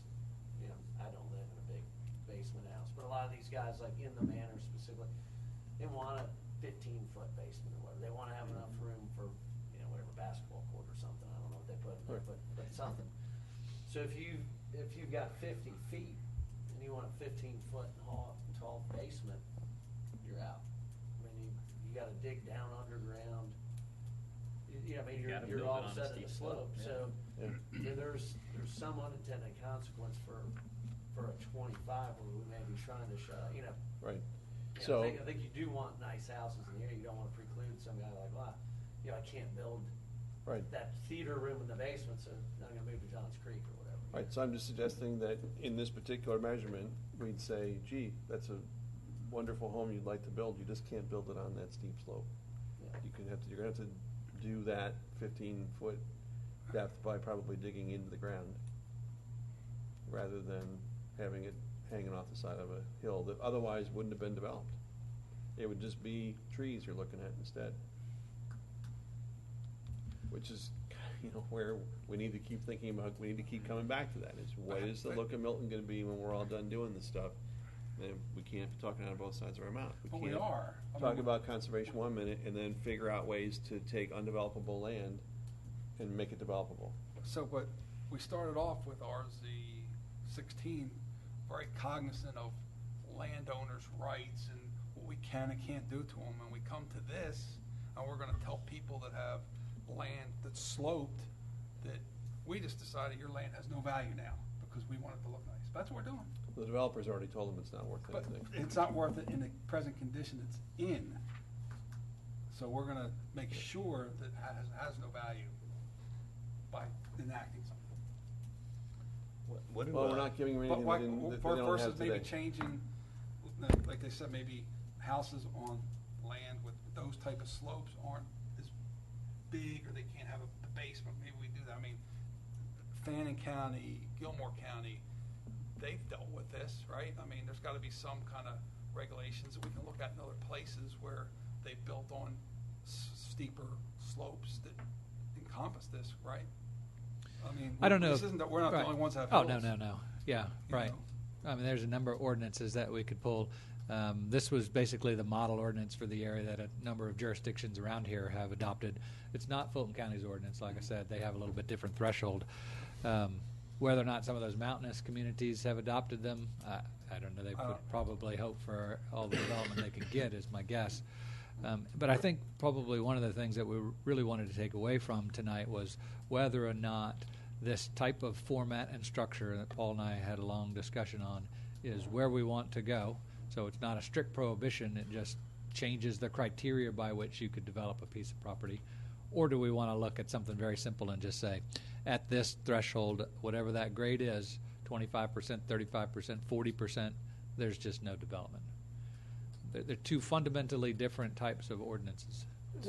And just to clarify, development gets called two different things, right? So building a house sometimes is development, and sometimes development's putting in streets. So if you had Peyton's lot, he's got 4 acres, and he's on top of a hill, and he wanted to build it, and he's in his part of the envelope, he's got a 40% slope, but he doesn't mind having a big basement down there and a retaining wall, but because he wants to overlook the field and stream or whatever, that would preclude Peyton from building his home in that envelope because where his house is greater than the 40, greater than the 25%. Right. I mean, so that. So he would. Theory, we're not only stopping a development, we're also stopping a guy who wants to build. He's got 100 acres. He wants to build it on the. I mean, theoretically, 10 acres. So 10 acres is probably realistic. So you have a 10-acre deal, and you really want to be up there. You're on Nix Road, and or not, whatever, Wood Road. You're on some of those houses that look down over the tree farm or whatever else. You can't do it. Even if you got 10 acres right there, you can't. So you can no longer build that. The existing lot would fall under a little bit different. So an existing lot that's out there, if you didn't have that 25% that you would for a subdivided lot, you would still have a buildable lot. You could still permit that. You just couldn't subdivide that. But you could build I wouldn't want one. I wouldn't want you have 60-foot poles under your deck. Yeah. Right. But could you? So in that instance, you could build that house. Yep. So I'll just read it here real quick. Existing parcels without adequate building area less than or equal to 25% cannot be subdivided, but shall be considered buildable for 1 unit. Okay. Well, that's what that meant. So what do surrounding jurisdictions have, like Johns Creek, Roswell? Roswell's is a little bit different. I wrote it, and it's hard to administer. Theirs is more related to steep slopes associated with lakes, streams, and wetlands. And so those areas where erodible soils would have the potential to leave somebody's site. It didn't necessarily look at a steep slope in the middle of a 20-acre tract. And theirs was more of an extension of existing buffers. So they would look at steep slopes and how that related with the types of vegetation, the types of soil, how steep it was. And you went through a long analysis to say, did my 50-foot buffer just go to 500 feet or 200 feet? So it was a range of out to 500 feet that was analyzed as part of that steep slopes. So I wouldn't recommend that one. Very difficult to administer. We didn't invent it. We borrowed it from Maryland, I think, is where we got it from and modified it for us. But that one's very difficult to administer, down to something that's simpler to administer, which is Fulton County's, which has that 33% threshold. And basically says if you're on 33% to 40%, then you need an engineered, so I can tell you what it says. It's basically an engineered plan. And if you're over 40%, land disturbing activity shall not be conducted in areas containing 40% or greater slopes unless a variance is granted by the Board of Zoning Appeals. And then there's a little exception for detention ponds and water quality features are not allowed on slopes exceeding 50%. So, and I'm sure there are other variations of that around. Yeah, I think, Robin did a pretty good review of some of the local Cherokee ordinances. and Forsyth, I believe it's 35% for their normal areas, and then they have mountainous or high regions above 2,000 feet elevation, and I think that's at 25%. So, and we don't have any elevation that high. I think it's like, what, 1,200 or something. So, as far as elevation high, yeah. So, and then up north, there's a lot more restrictions. Pennsylvania was 15%. So I kind of took the high and the low and looked at 25%. Tennessee's got some hilltop protection. You can't build above a certain elevation. Right. The whole idea of not seeing Right. a rooftop period Right, on yeah. the hilltops. Is has this table changed within staff during the course of the process? I mean, this table came from the model ordinance. Came out of the model but- ordinance, right? What's that? Right, it just came out of the model ordinance, right? Yeah, but I think I mean, I we're not going to make a changed the decision. numbers to be applicable to us. Yeah, so I mean, because I kind of hear Paul and I hear Mark, and I think there might be a way to make it restrictive, but not just absolutely like. Yeah. Yeah, so- please understand, I haven't taken that position, No, but yeah, I'm no, I- offering it for consideration in the mix of all this. Yeah, I think there might be a way to. Because one of the things that Carter and I discovered was in the first 5 pages, almost every single paragraph, each of us had a different interpretation of the difficult things that we're being asked to measure. And it wasn't because we had a different intended outcome. We shared the same intended outcome, but everything that we were reading offered up room for interpretation. It was like, oh boy, this is harder than we thought. So that's why we just took a breath and said, there's a couple different paths to go here.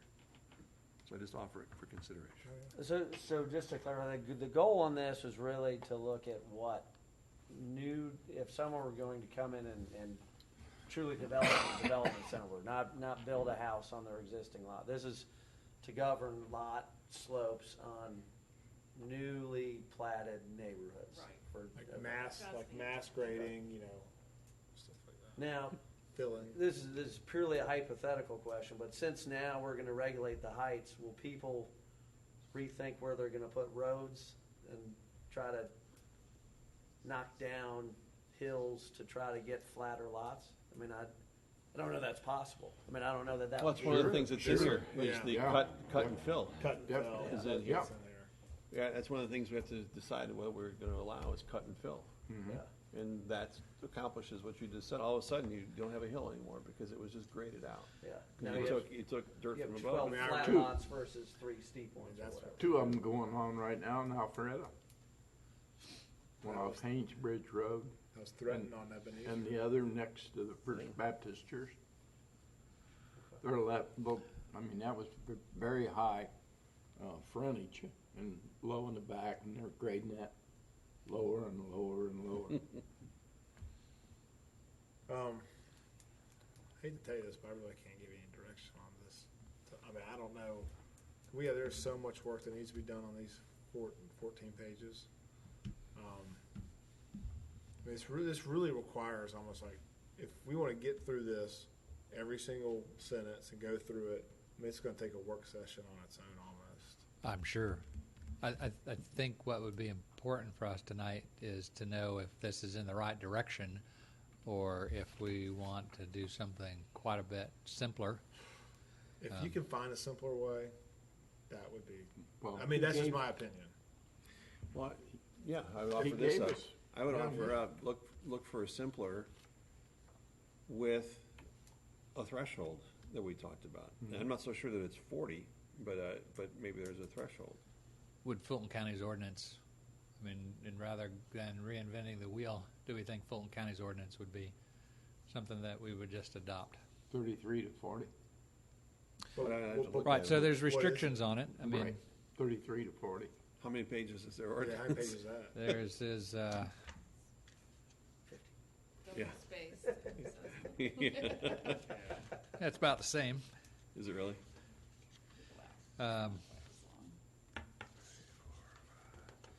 8 or 9, maybe 10 pages. Well, can I you mean, share? it's not as voluminous. So why don't you share that with us? Yeah, we can. I mean, to answer Carter's question, I don't have a problem trying to regulate steep slopes, but I think my concern again is kind of what I said. I'd hate to hang the dude out that's got 3 or 4 acres and wants to build his house on something. That wouldn't be my intent personally, is trying to stop a guy who bought a big piece of land and he wants to have the view of a lifetime, and as long as it doesn't intrude on somebody else's enjoyment of their property, I don't have a problem with it. It sounds like you can do that. Yeah. We're not precluding him from doing that. Under the model ordinance that we were proposing? Correct, yeah. Yes, yeah. Now, he couldn't, But it is precluding the guy that owns the 100 acres to build 2 homes, correct? only if you didn't have a buildable area of less than 25%. Which, I mean, Yeah. To be honest with you, when we took those pictures, it was difficult for us to find a slope over 25% in our 40 acres at Providence Park. Mm-hmm. Yeah, but go to the north end, go up near Mountain Road and whatever you might. Yeah, find. probably much more affected on the north end and towards Little River, on the west side too. Simpler the better is my opinion. I mean, if there's any way to cut through some of this. Well, So do you wanna just, What? we can distribute out what Fulton County's is, and then do you wanna try for a special work session, or do you wanna just defer it to the 16th? Well, what's up? Because the 16th is everything else. Yeah, We've deferred. Yeah. We're just reproducing tonight. Chris's aunt's funeral. His Christmas party's on the 14th. 16th, he's celebrating Thanksgiving off.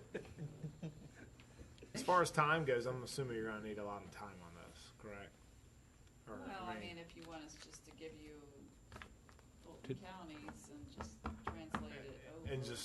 and we'll just start doing the sausage making, pretty much. I mean, kind of going from scratch. Yeah, I mean, it might give you a good idea fine with about another option that's out there. You know, if you want to see some of the ways Fulton County, we might be able to pull 1 or 2 more. Again, Some it's of them are still the model ordinance, they're kind of. yeah. together. A number of communities have adopted the model ordinance, and again, with any of these, it's not necessarily what you define the steep slope as, whether it's 15, 20, or 30%. It's what you allow them to do with that steep slope. Yeah. Oh, that's a good point. Well, let's start with looking at Fulton County. And then, So what's on the agenda for November? Is it just the gravel? Did we just do the gravel? No, that was.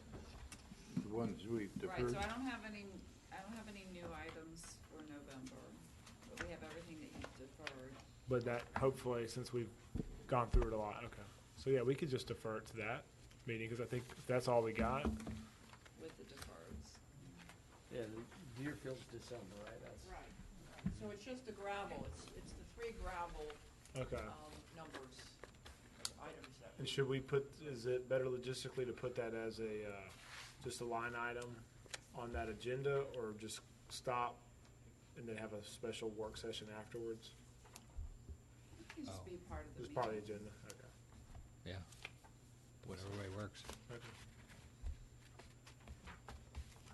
Are y'all good with that? yeah. Night of deferrals. All right. Open it up So for yeah, a we'll need a motion. motion.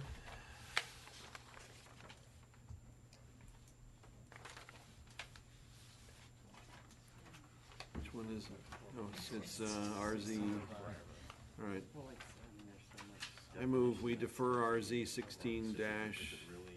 16-05, consideration to create steep slope standards in Chapter 64, Article, what is it, 17, Division 3, Site Improvement Standards, to the November 16th meeting, but also ask staff in that duration to provide us for consideration prior to that meeting, the Fulton County ordinance for our consideration. Is that sufficient? Does that capture it for now? Yeah. I would also just encourage everybody to take the time to draw the comparison between the two, what we have from Carter and staff right now, when you look at the Fulton County one. It's a lot of work. All right, So I need a second. have a second on that? Second. All right, any discussion on the motion? All those in favor say aye. Aye. Opposed? Okay, anything, Robin, before we adjourn? I just want to let you know that I'm almost done, and I'm still reviewing it internally with staff, but I do have a draft for an RFP for the Unified Development Code, UDC. It will be a major undertaking next year. It'll take us over a year to do, but it will take all of our subdivision, our chapter 50, our chapter 48, streets and roads, our 64, which is the zoning, the building code. The fire steep slope, code, what do steep slope? Steep slope, the tree ordinance, and the idea is to put it all consistently into one document with the same definitions, taking out all the redundancy, cleaning it all up. So not rewriting it, but I mean, obviously we have the opportunity to tweak it since we'll open everything up. And so, but it will be a major undertaking, and I'm just warning you that it's coming up. So it'll go out to bid the next week or so, and I hope by the end of the year we'll have a team on board to lead us through that. Motion to adjourn. Second. We got a motion to adjourn. Second. All right, all those in favor say aye. Aye. Opposed? I made the motion. I seconded it.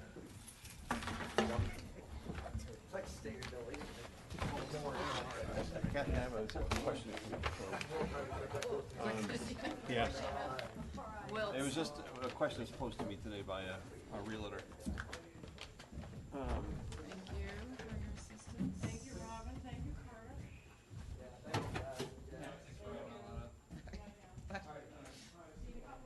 Yeah, I have this, between that and the CSO always gets. That's fine, I don't care. Is it true that in the,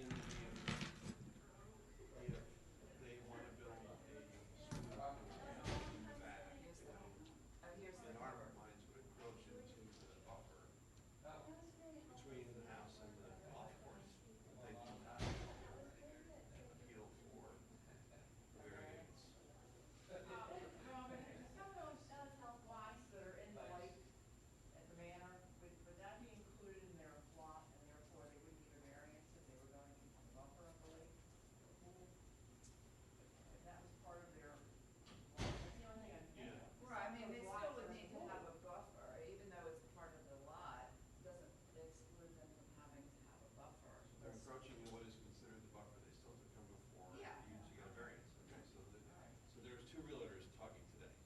And the one representing the manor is saying, we don't need any variances. Well, I We're- know, because they think there's a lot of them go into the Right. water, and so that's what they're thinking. So the realtor that was, the non-manor realtor was saying, no, you gotta go get in front of the city for a variance for that. And she was saying, we're the manor, we don't have to do that. Yeah, the manor. You do, it's still. The manor has that attitude, unfortunately. Yeah. Yeah. Yeah, it sounds like. We don't have to do it. Yeah, we don't have to do it. We can build as high as we want. Yeah, exactly. Carter, tell me again, I'm old and tired. What did you tell me about the cul-de-sac? There is improvement coming, did you say to me? Well, no, that was Matt's impression. So whenever we did the curb and gutter a year or two ago. I'm sorry I have to revisit this, I'm so spent from the. Matt's discussion with Mike was that when we finished the curb and gutter work, that the HOA would come back and Do the whatever landscape. landscape. And which they did, I mean, somebody put it in. Okay. Somebody was telling me they thought it was the city, and that the city had jurisdiction over that. Do you guys normally